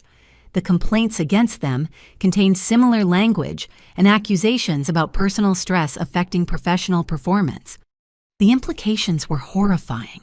Jessica hadn't just targeted my family, she had been systematically attacking vulnerable healthcare workers, possibly as practice for her campaign against me, or simply out of resentment toward successful single mothers. What happened to those other nurses? 2 of them were cleared after brief investigations, but the stress of the false accusations contributed to one of them leaving her position and relocating to another state. The 3rd nurse is still dealing with the aftermath of the complaint, even though it was determined to be unfounded. Jessica's actions had destroyed at least one innocent person's career and had caused serious professional damage to others who had never done anything to harm her. Janet, what are the legal implications of what Jessica did? Filing false professional complaints is a serious crime, especially when it's done with intent to damage someone's livelihood. Attempting to access confidential employment records and impersonate employees for fraudulent purposes are federal offenses. Your sister is facing potential charges that could result in years in federal prison. Janet also explained that the hospital was considering civil action against Jessica for the costs associated with investigating her false complaints and implementing additional security measures to prevent similar attacks. We're also required to report these activities to federal authorities because healthcare employment records are protected under multiple federal privacy laws. The FBI will likely become involved in investigating her attempts to access confidential medical employment information. I left Janet's office with a much clearer understanding of how close Jessica had come to destroying not just my family, but my entire professional life. Her campaign had been even more comprehensive and malicious than I had realized, targeting every aspect of my ability to provide stability and security for Sophie. But I also left with the knowledge that Jessica's pattern of attacking multiple victims would strengthen the criminal case against her. She wasn't just a family member who had made poor choices, she was a predator who had systematically targeted vulnerable people for psychological and professional destruction. That evening, I sat Sophie down to explain what we had discovered about the scope of Jessica's campaign against our family. Sophie needed to understand that the Christmas dinner exclusion had been just one element of a much larger attack designed to damage her future prospects and our family's stability. "Mom, why would Aunt Jessica do all this?" Sophie asked, her voice small and confused. "I never did anything to hurt her or Tyler." "Jessica's actions weren't about anything you did or didn't do," I explained. "They were about her own psychological problems and her inability to deal with her feelings of inadequacy and jealousy.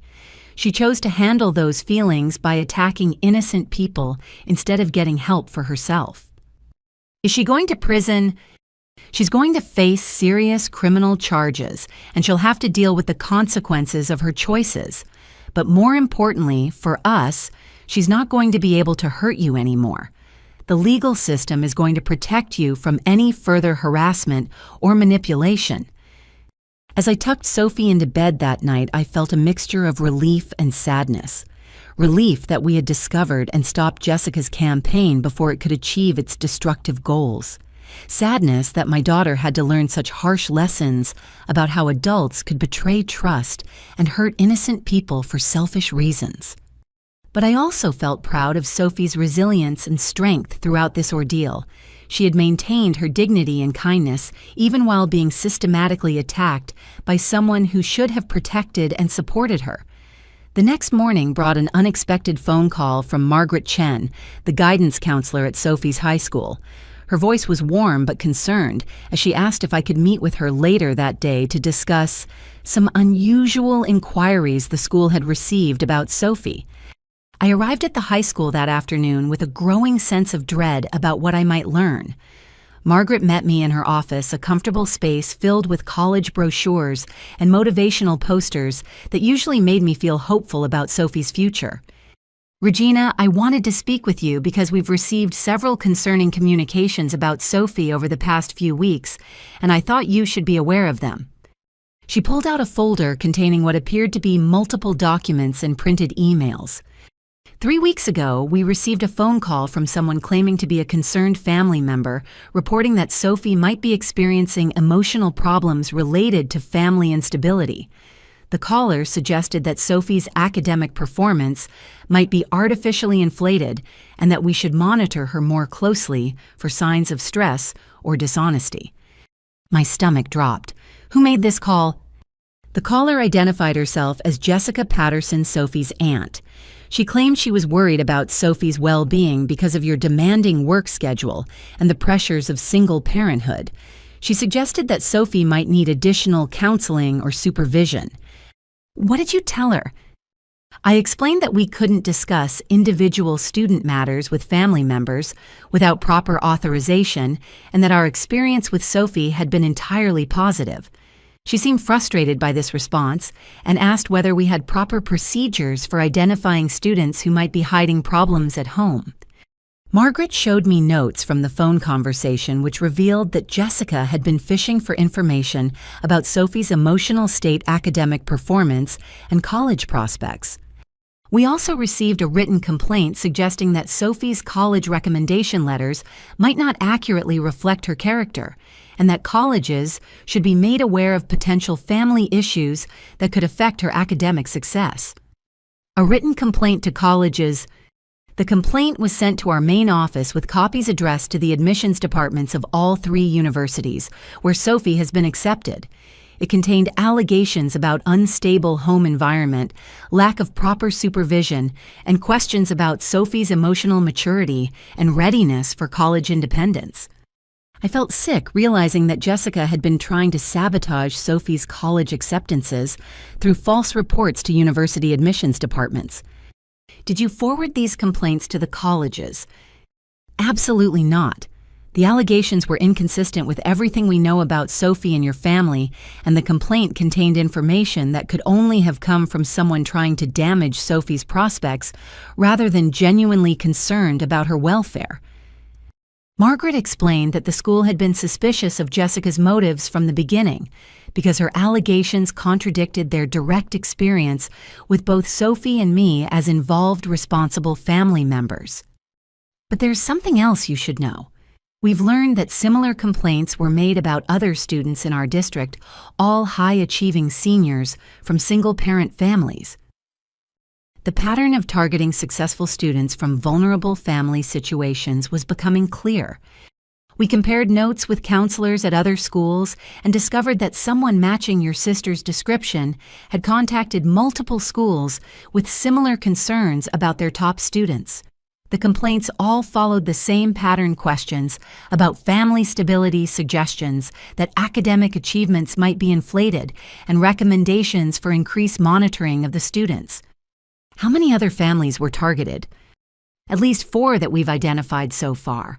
All single mothers, all high-achieving students, all families where the mothers work in demanding professional careers. Margaret showed me a summary that the district counselors had prepared documenting the pattern of harassment targeting successful families. The scope of Jessica's community campaign was far broader than I had imagined. We've reported these activities to the district administration and to local law enforcement as a pattern of harassment targeting minors. This appears to be systematic stalking behavior rather than legitimate concerns about student welfare. What has been the response from the community? Actually quite positive for the targeted families. Once we started comparing notes about these suspicious complaints, community members who know these families personally began reaching out to offer support and share their own experiences with similar harassment. Margaret explained that Jessica's campaign had backfired spectacularly. Instead of damaging the reputations of the targeted families, her obvious lies and malicious intent had strengthened community support for the victims. Parents who know Sophie personally were offended by the suggestion that such a respectful, hardworking teenager could be problematic. Teachers who have worked with her were insulted by the implication that they couldn't accurately assess student character. College counselors who have written recommendation letters were angry that their professional judgment was being questioned. Has anyone come forward with information about Jessica's activities? Several people have reported suspicious conversations with her over the past few months. Your pastor mentioned that she had tried to discuss concerns about your family's church attendance and Sophie's spiritual development. The manager at the bookstore where Sophie works said Jessica had asked probing questions about Sophie's work performance and attitude toward authority. The systematic nature of Jessica's community campaign was becoming clear. She'd been gathering intelligence and spreading false narratives throughout every aspect of our social and professional lives. Even Tyler's friends have come forward with information. Apparently, Jessica had been asking them to report on Sophie's social activities and behavior when the cousins were together at family events. She was using Tyler's friends to spy on Sophie. It appears so.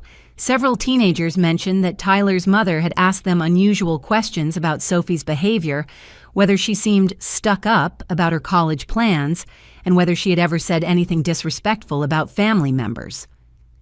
Margaret showed me statements from several of Tyler's classmates who had been uncomfortable with Jessica's attempts to recruit them into monitoring and reporting on Sophie's activities. The good news is that this community response has actually strengthened Sophie's college prospects rather than damaging them. When word spread about the false complaints, several community leaders wrote additional letters of support for Sophie to ensure that any admissions committees would understand the true character of your family. Additional letters. Your pastor wrote a letter describing your family's positive contributions to church community. The bookstore manager wrote about Sophie's work ethic and integrity. 3 of her teachers submitted supplementary recommendations, emphasizing her character and the supportive home environment you've provided. I realized that Jessica's attempt to destroy Sophie's reputation had instead created an outpouring of community support that would actually enhance her college applications. There's one more thing, Margaret said. We've learned that the other families targeted by similar campaigns have all filed police reports. The district attorney's office is treating this as a coordinated harassment campaign targeting minors, which carries serious criminal penalties. How are the other affected students doing? They're all doing well, actually. Like Sophie, they've shown remarkable resilience in the face of adult harassment. And like your family, they've discovered strong community support they might not have realized they had. I left the school that afternoon with a completely different perspective on our situation. What I had initially seen as a family crisis had actually become an opportunity for our community to demonstrate its values and protect vulnerable families from malicious attacks. Jessica's campaign had exposed her own character while strengthening the bonds between our family and the people who actually knew and cared about us. Instead of isolating us, her attacks had revealed the depth of support available to families who were contributing positively to their communities. That evening, I received a call from Detective Martinez requesting a meeting to review additional evidence that had emerged during the investigation of Jessica's activities. She asked me to bring Sophie to the police station the next afternoon, explaining that they needed to document the psychological impact of Jessica's harassment campaign for the criminal charges. When Sophie and I arrived at the police station, Detective Martinez introduced us to Dr. Elena Rodriguez, a forensic psychologist who specialized in cases involving the psychological abuse of minors. Dr. Rodriguez would be evaluating the emotional harm caused by Jessica's systematic manipulation and documenting it for use in criminal proceedings. Sophie, I know this has been a difficult experience for you, Dr. Rodriguez said gently. What we're going to do today is talk about what happened and how it affected you so that the legal system can understand the full impact of your aunt's actions. During the interview, Sophie described the Christmas dinner exclusion in detail, explaining how the rejection had made her feel and how it had affected her sense of safety and belonging within our extended family. Dr. Rodriguez asked careful questions about Sophie's emotional state, her sleep patterns, her academic performance, and her social relationships since the incident. Dr. Rodriguez. Sophie said at one point, "What I don't understand is why Aunt Jessica thought hurting me would somehow help Tyler. Even if she succeeded in making me feel bad about myself, how would that make Tyler's life better?" Dr. Rodriguez explained that Jessica's behavior represented a psychological condition where someone tries to elevate their own status or that of their children by diminishing others rather than working to improve their actual circumstances. Your aunt appears to have believed that your success was somehow taking away opportunities from Tyler, when in reality your achievements had no impact on Tyler's potential for success. She was operating from a mindset of scarcity rather than abundance, believing that there wasn't enough success or family love to go around. While Sophie was being interviewed, Detective Martinez showed me additional evidence that had been gathered during the investigation of Jessica's activities. The scope of documentation was overwhelming and disturbing. We've obtained warrants for Jessica's phone records, email accounts, and social media activity, Detective Martinez explained. What we found confirms that this was a premeditated, systematic campaign that had been planned for months. She showed me printed copies of text messages Jessica had sent to various family members, carefully worded to plant seeds of doubt about Sophie's character and my parenting abilities. The messages revealed a calculated progression from subtle hints to more direct accusations, all designed to gradually shift family perceptions without triggering immediate suspicion.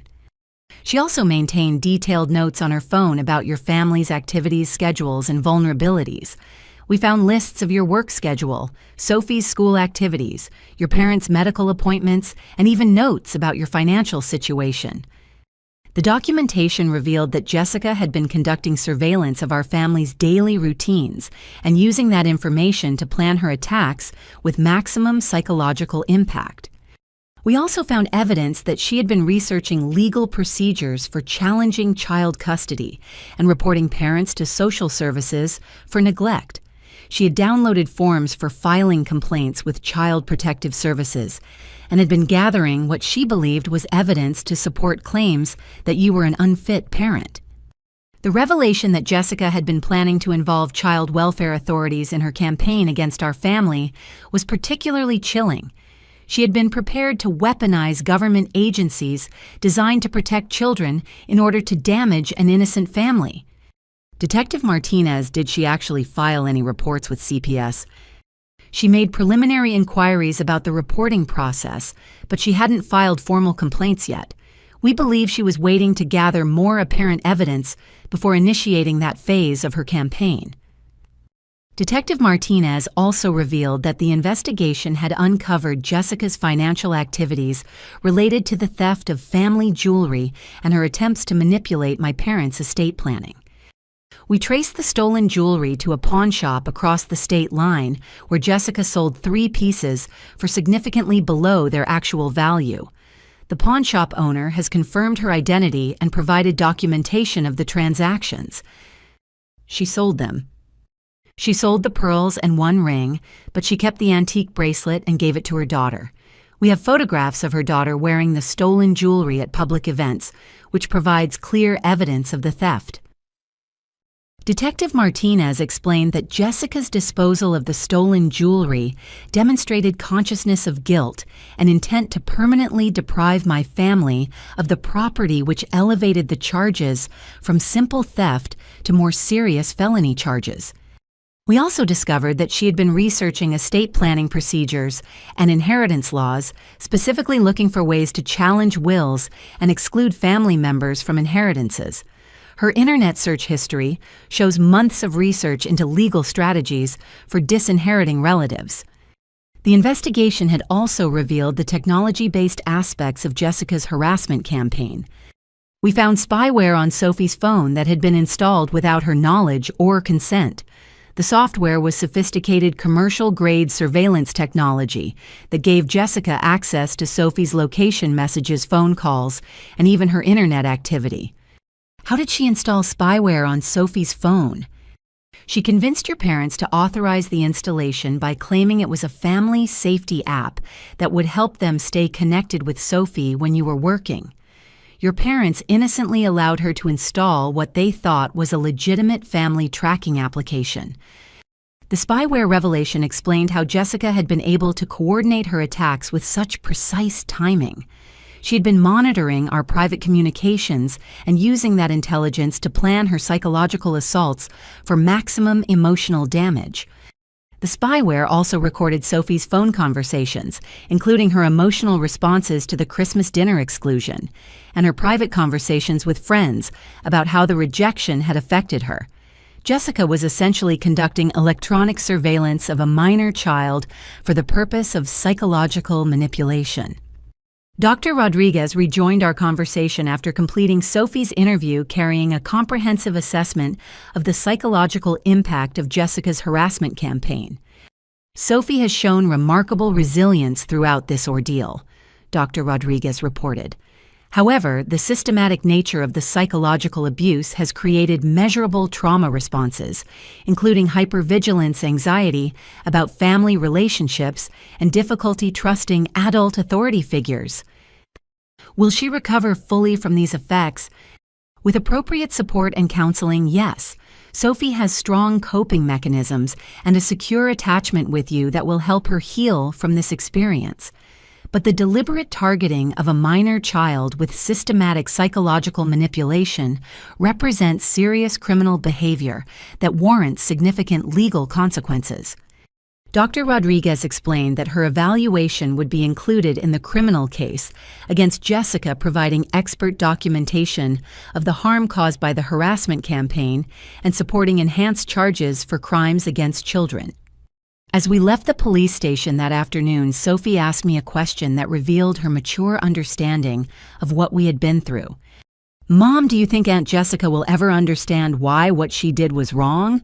Or will she always believe that we deserve to be hurt?" I think Jessica has convinced herself that her actions were justified, and people who can rationalize hurting children are very resistant to accepting responsibility for their behavior. But Sophie, whether or not Jessica ever acknowledges what she did, you and I know the truth about who you are and what you deserve from the people who are supposed to love you. 3 weeks later, I sat in a courtroom watching Jessica face the consequences of her systematic campaign against my family. She had been arrested on multiple felony charges, including theft, fraud, elder abuse, stalking, and child endangerment related to the illegal surveillance of Sophie. The prosecution presented a comprehensive case documenting the scope and premeditation of Jessica's activities. The evidence included the stolen jewelry, the fraudulent legal documents, the spyware on Sophie's phone, the false professional complaints, and the psychological evaluation documenting the harm caused to Sophie. But the most powerful moment of the proceedings came when other families stepped forward to describe their own experiences with Jessica's harassment campaigns. 3 other mothers testified about similar attacks on their children and their own professional reputations.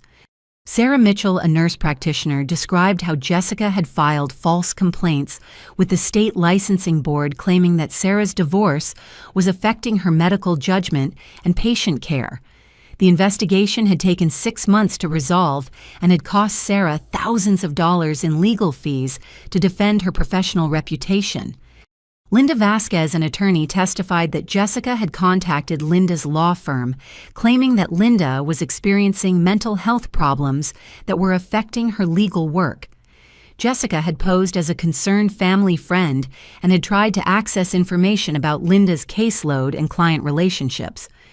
Dr. Patricia Williams, a high school principal, described how Jessica had attempted to file complaints with the school district, claiming that Patricia was showing favoritism to her own children at the expense of other students. Jessica had tried to organize other parents to demand Patricia's removal from her position. All 3 women were single mothers with successful careers and high-achieving children. All had been targeted with systematic harassment campaigns designed to damage their professional reputations and undermine their children's academic prospects. The pattern evidence demonstrated that Jessica's attack on my family was part of a broader predatory behavior, targeting vulnerable families who represented what she saw as threats to her own status or her son's prospects.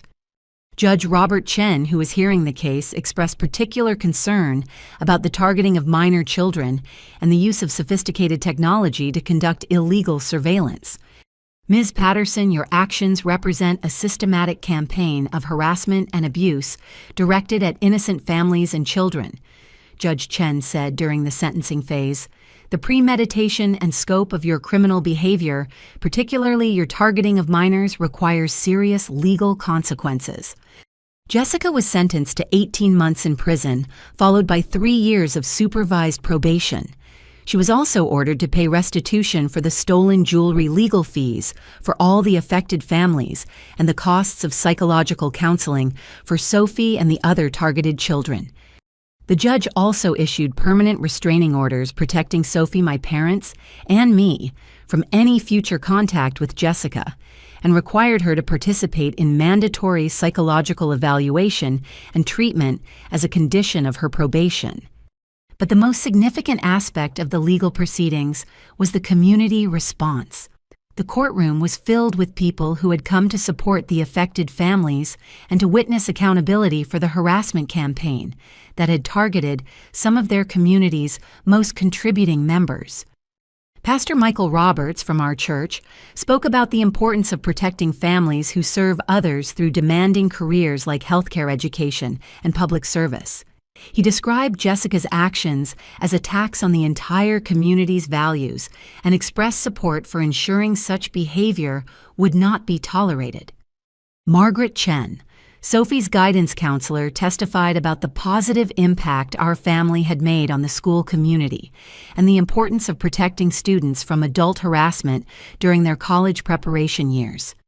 Even Linda from the grocery store attended the hearing to show support for our family and to express her disgust at someone who would deliberately hurt innocent children for personal gain. After the sentencing, Catherine Walsh, my attorney, explained the additional civil protections we had secured for Sophie and my parents. Your parents have revised all their legal documents to explicitly exclude Jessica from any inheritance or decision-making authority, Catherine reported. They've also established a formal trust fund for Sophie's education that Jessica cannot access or challenge. What about the stolen jewelry? Jessica has been ordered to return all remaining pieces immediately, and her daughter has voluntarily surrendered the bracelet she had been given. Your parents are also purchasing new pieces, specifically designated for Sophie, to ensure she receives the family heirlooms that were intended for her. Catherine also explained that the other affected families were pursuing civil lawsuits against Jessica for damages related to her harassment campaigns, and that Jessica would likely face additional financial consequences beyond the criminal penalties. The most important outcome is that Jessica will be prohibited from contacting any of the affected families for at least 5 years, and any violation of the restraining orders would result in immediate return to prison. As we left the courthouse that afternoon, Sophie walked between my parents and me, surrounded by family members who were committed to protecting and supporting her future. My parents had spent weeks working to rebuild their relationship with Sophie, demonstrating through consistent actions that they understood the extent of Jessica's manipulation and were determined to make amends for their unwitting participation in her humiliation.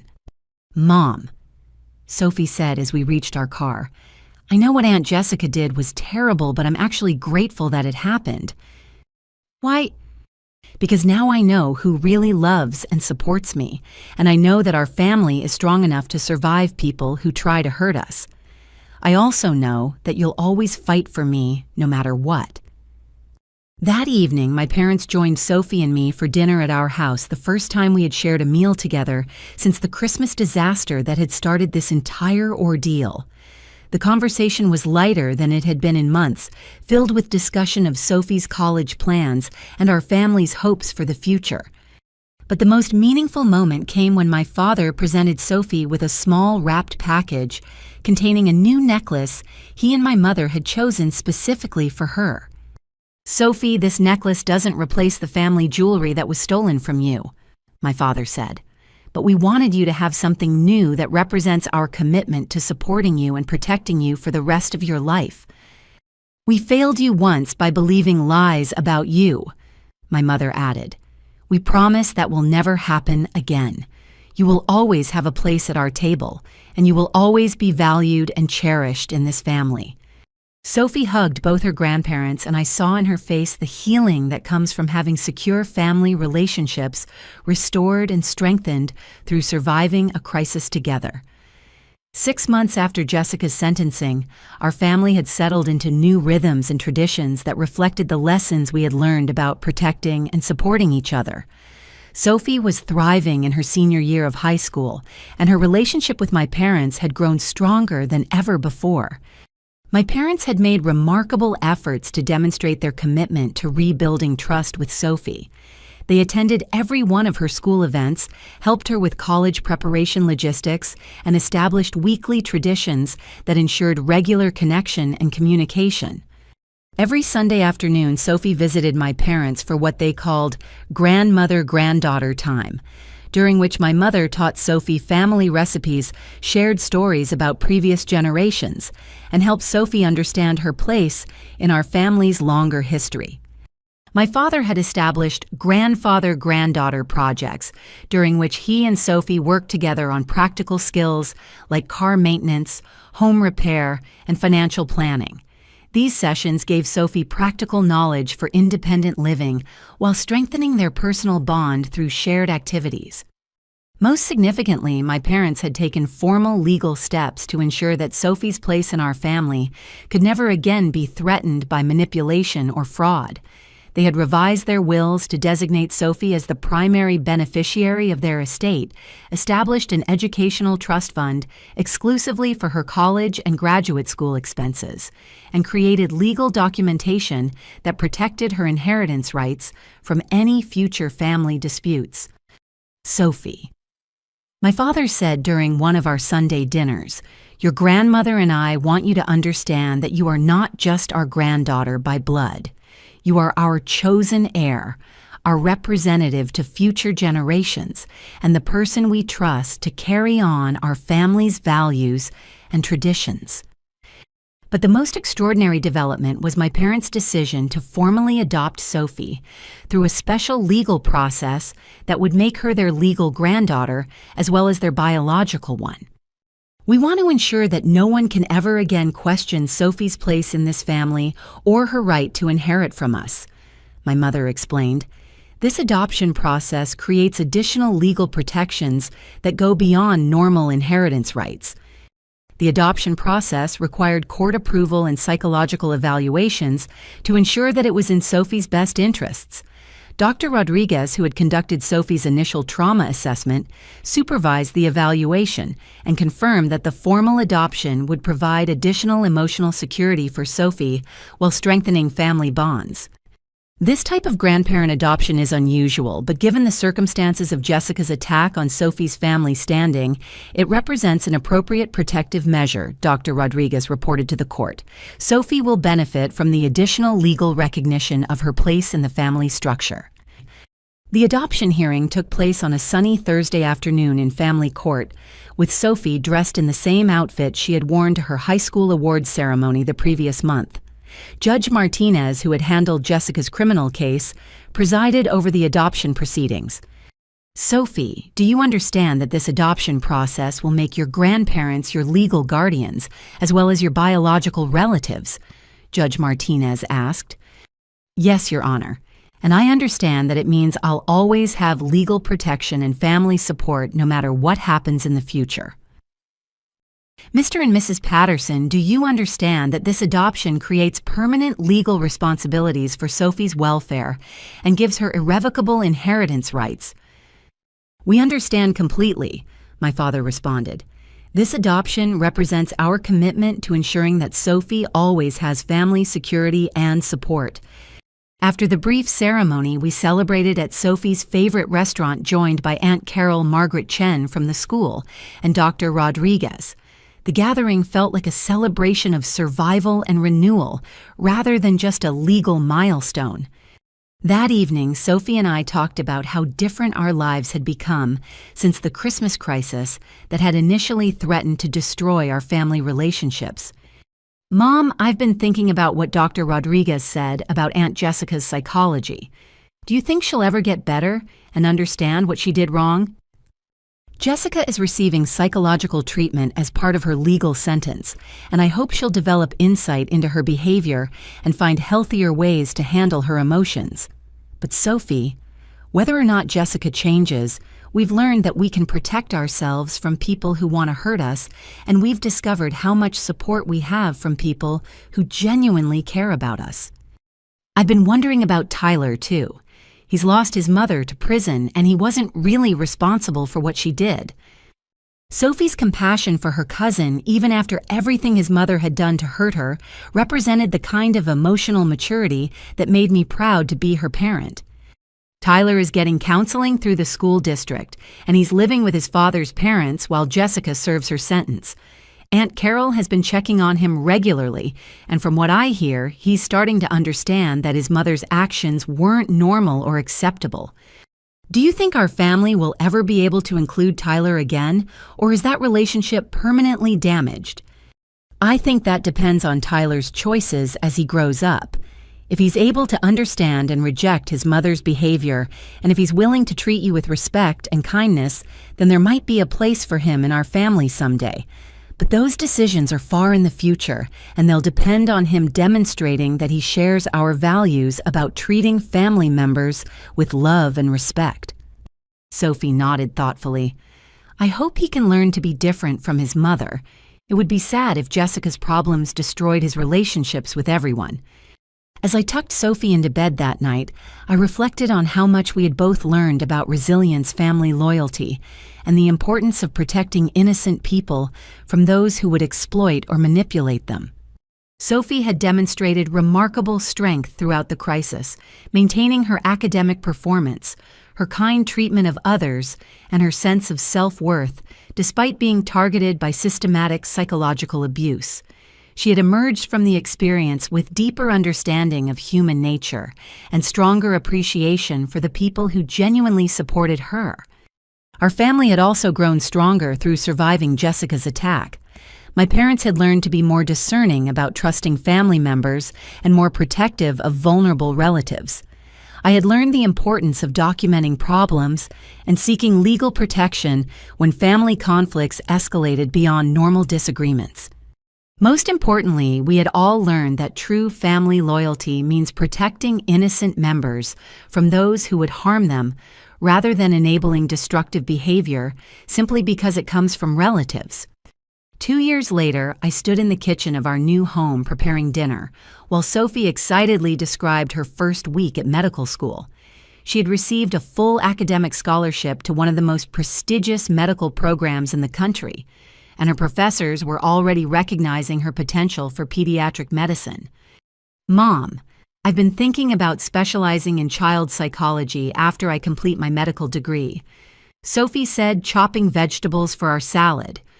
"Working with Dr. Rodriguez during our family crisis made me realize how much I want to help children who are being hurt by adults who should be protecting them." Sophie's decision to pursue medicine had been inspired partly by watching my work as a nurse, but her interest in child protection had grown directly from her experience surviving Jessica's psychological abuse campaign. "I want to be the kind of doctor who can recognize when children are being manipulated or harmed by family members and who can provide the help and protection they need," Sophie continued. "I know what it feels like to be targeted by an adult who uses their position in the family to hurt innocent children." Over the past 2 years, Sophie had maintained her academic excellence while developing remarkable emotional insight and resilience. She had volunteered with organizations supporting children from troubled families, and she had even testified before the state legislature about the need for stronger protections against psychological abuse of minors. My parents had become Sophie's most devoted supporters and advocates attending her high school graduation, helping her move into her college dormitory and celebrating every milestone in her academic journey. The legal adoption had provided additional security, but more importantly, their consistent actions had demonstrated their unwavering commitment to supporting her success. "Your grandparents called this afternoon," I told Sophie. "They want to take you shopping for medical school supplies this weekend, and they're planning a celebration dinner for your entire class year." "I love how they've become my biggest cheerleaders," Sophie laughed. "Grandfather actually understands my organic chemistry homework better than I do sometimes." My father had discovered a talent for helping Sophie with her science coursework, and my mother had become expert at providing emotional support during the stressful periods of medical school preparation. Their relationship with Sophie had grown into something deeper and more meaningful than typical grandparent connections. The legal protections we had established for Sophie had also proven wise investments. The trust fund my parents had created for her education was covering all her medical school expenses, ensuring that she would graduate debt-free and able to choose her medical specialty based on passion rather than financial necessity. My own career had flourished in the aftermath of Jessica's failed sabotage attempts.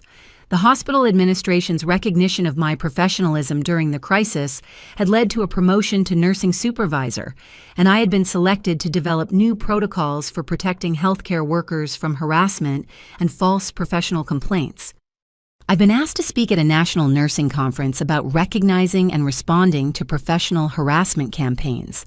I told Sophie, "Your experience helped me understand how important it is for healthcare workers to have protections against people who try to damage our careers for personal reasons." The other families who had been targeted by Jessica's harassment campaigns had also recovered and thrived. Sarah Mitchell had been promoted to chief nurse practitioner at her clinic. Linda Vasquez had opened her own successful law practice. Dr. Patricia Williams had been selected as district superintendent of schools. Jessica's attempts to destroy these accomplished women had instead strengthened their resolve and enhanced their professional reputations. Jessica herself had completed her prison sentence and was living in a supervised halfway house while participating in mandatory psychological treatment. According to court reports, she was making progress in understanding the harm her behavior had caused, but she was prohibited from contacting any of her victims for at least 3 more years. Tyler had graduated high school and was attending community college while working part-time and living with his paternal grandparents. He had written a letter of apology to Sophie through his counselor, taking responsibility for not recognizing or stopping his mother's harmful behavior. The letter had been respectful and sincere, suggesting that he was developing the kind of character that might eventually allow for cautious family reconciliation. But the most meaningful development was the strength of the relationship Sophie and I had built together through surviving the crisis.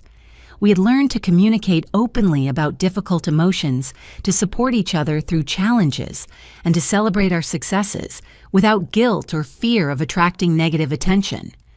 "Mom, I know that what Aunt Jessica did was terrible, but I'm grateful for some of the things that came from it," Sophie said as we sat down to dinner. "I learned that I'm stronger than I thought I was, that you'll always fight to protect me, and that our family can survive people who try to hurt us." "I'm proud of how you handled yourself throughout that entire ordeal," I replied. "You maintained your dignity, your kindness, and your sense of self-worth, even when an adult was systematically trying to make you feel worthless. That kind of resilience will serve you well as a doctor." "I also learned that success doesn't make you a target unless you're around people who are threatened by other people's achievements," Sophie added. "Most people are genuinely happy when good things happen to families they care about." As we finished dinner, Sophie shared news about her medical school classmates and her excitement about the clinical rotations that would begin in her second year. Her enthusiasm for learning and helping others filled our home with positive energy and hope for the future. Dr. Rodriguez told me that children who survive psychological abuse often become especially compassionate adults because they understand what it feels like to be hurt by people who should protect them, Sophie said. She thinks my experience with Aunt Jessica might actually make me a better pediatrician because I'll be able to recognize when children are being harmed and know how to help them feel safe. That evening, as Sophie studied for her medical school exams and I caught up on nursing journals, I reflected on how completely our lives had transformed since that terrible Christmas when Jessica had tried to destroy our family bonds. What had begun as a cruel attack designed to humiliate and isolate my daughter had ultimately strengthened our family relationships, revealed the depth of community support available to us, and inspired Sophie to dedicate her career to protecting other vulnerable children. Jessica's campaign of psychological manipulation had failed completely, not just because of legal intervention, but because Sophie possessed the kind of inner strength and moral character that made her resistant to adult attempts to diminish her self-worth. The crisis had also revealed the importance of having family members who were willing to fight for what was right, rather than enabling harmful behavior for the sake of false peace.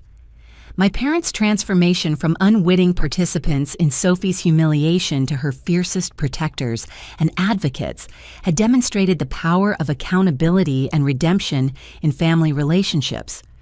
Most importantly, Sophie had learned that she deserved to be treated with love, respect, and support by the adults in her life, and that she had the strength to recognize and resist anyone who tried to convince her otherwise. As I turned off the lights and prepared for bed, I felt profound gratitude for the journey that had brought our family to this place of security, success, and mutual support. Sophie was building the foundation for a career dedicated to healing and protecting others.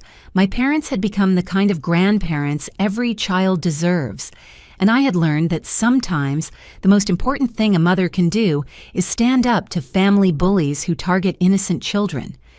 The Christmas that had nearly broken our family had ultimately made us stronger, wiser, and more committed to treating each other with the love and respect that every family member deserves. Sometimes protecting the people you love means standing up to family members who abuse their position of trust, even when it's difficult and painful. True family loyalty means defending innocent members from those who would harm them, not enabling destructive behavior simply because it comes from relatives. When we choose courage over comfort and justice over false peace, we create the kind of family environment where everyone can thrive and feel genuinely valued. Have you ever had to stand up to a family member who was hurting someone you loved? What gave you the strength to choose protection over peacekeeping? Share your story in the comments below because others might be struggling with similar family dynamics and could benefit from knowing they're not alone. If this story resonated with you, please like this video to help it reach other families who might need encouragement to protect their children from family manipulation. Don't forget to subscribe for more stories about overcoming family challenges and building stronger relationships through accountability and love. And please share this video with anyone who might need reminding that they deserve to be treated with respect and kindness by all family members regardless of age or relationship dynamics. Thank you for listening to our story, and remember that every child deserves adults who will fight to protect their dignity, dreams, and sense of belonging in this world.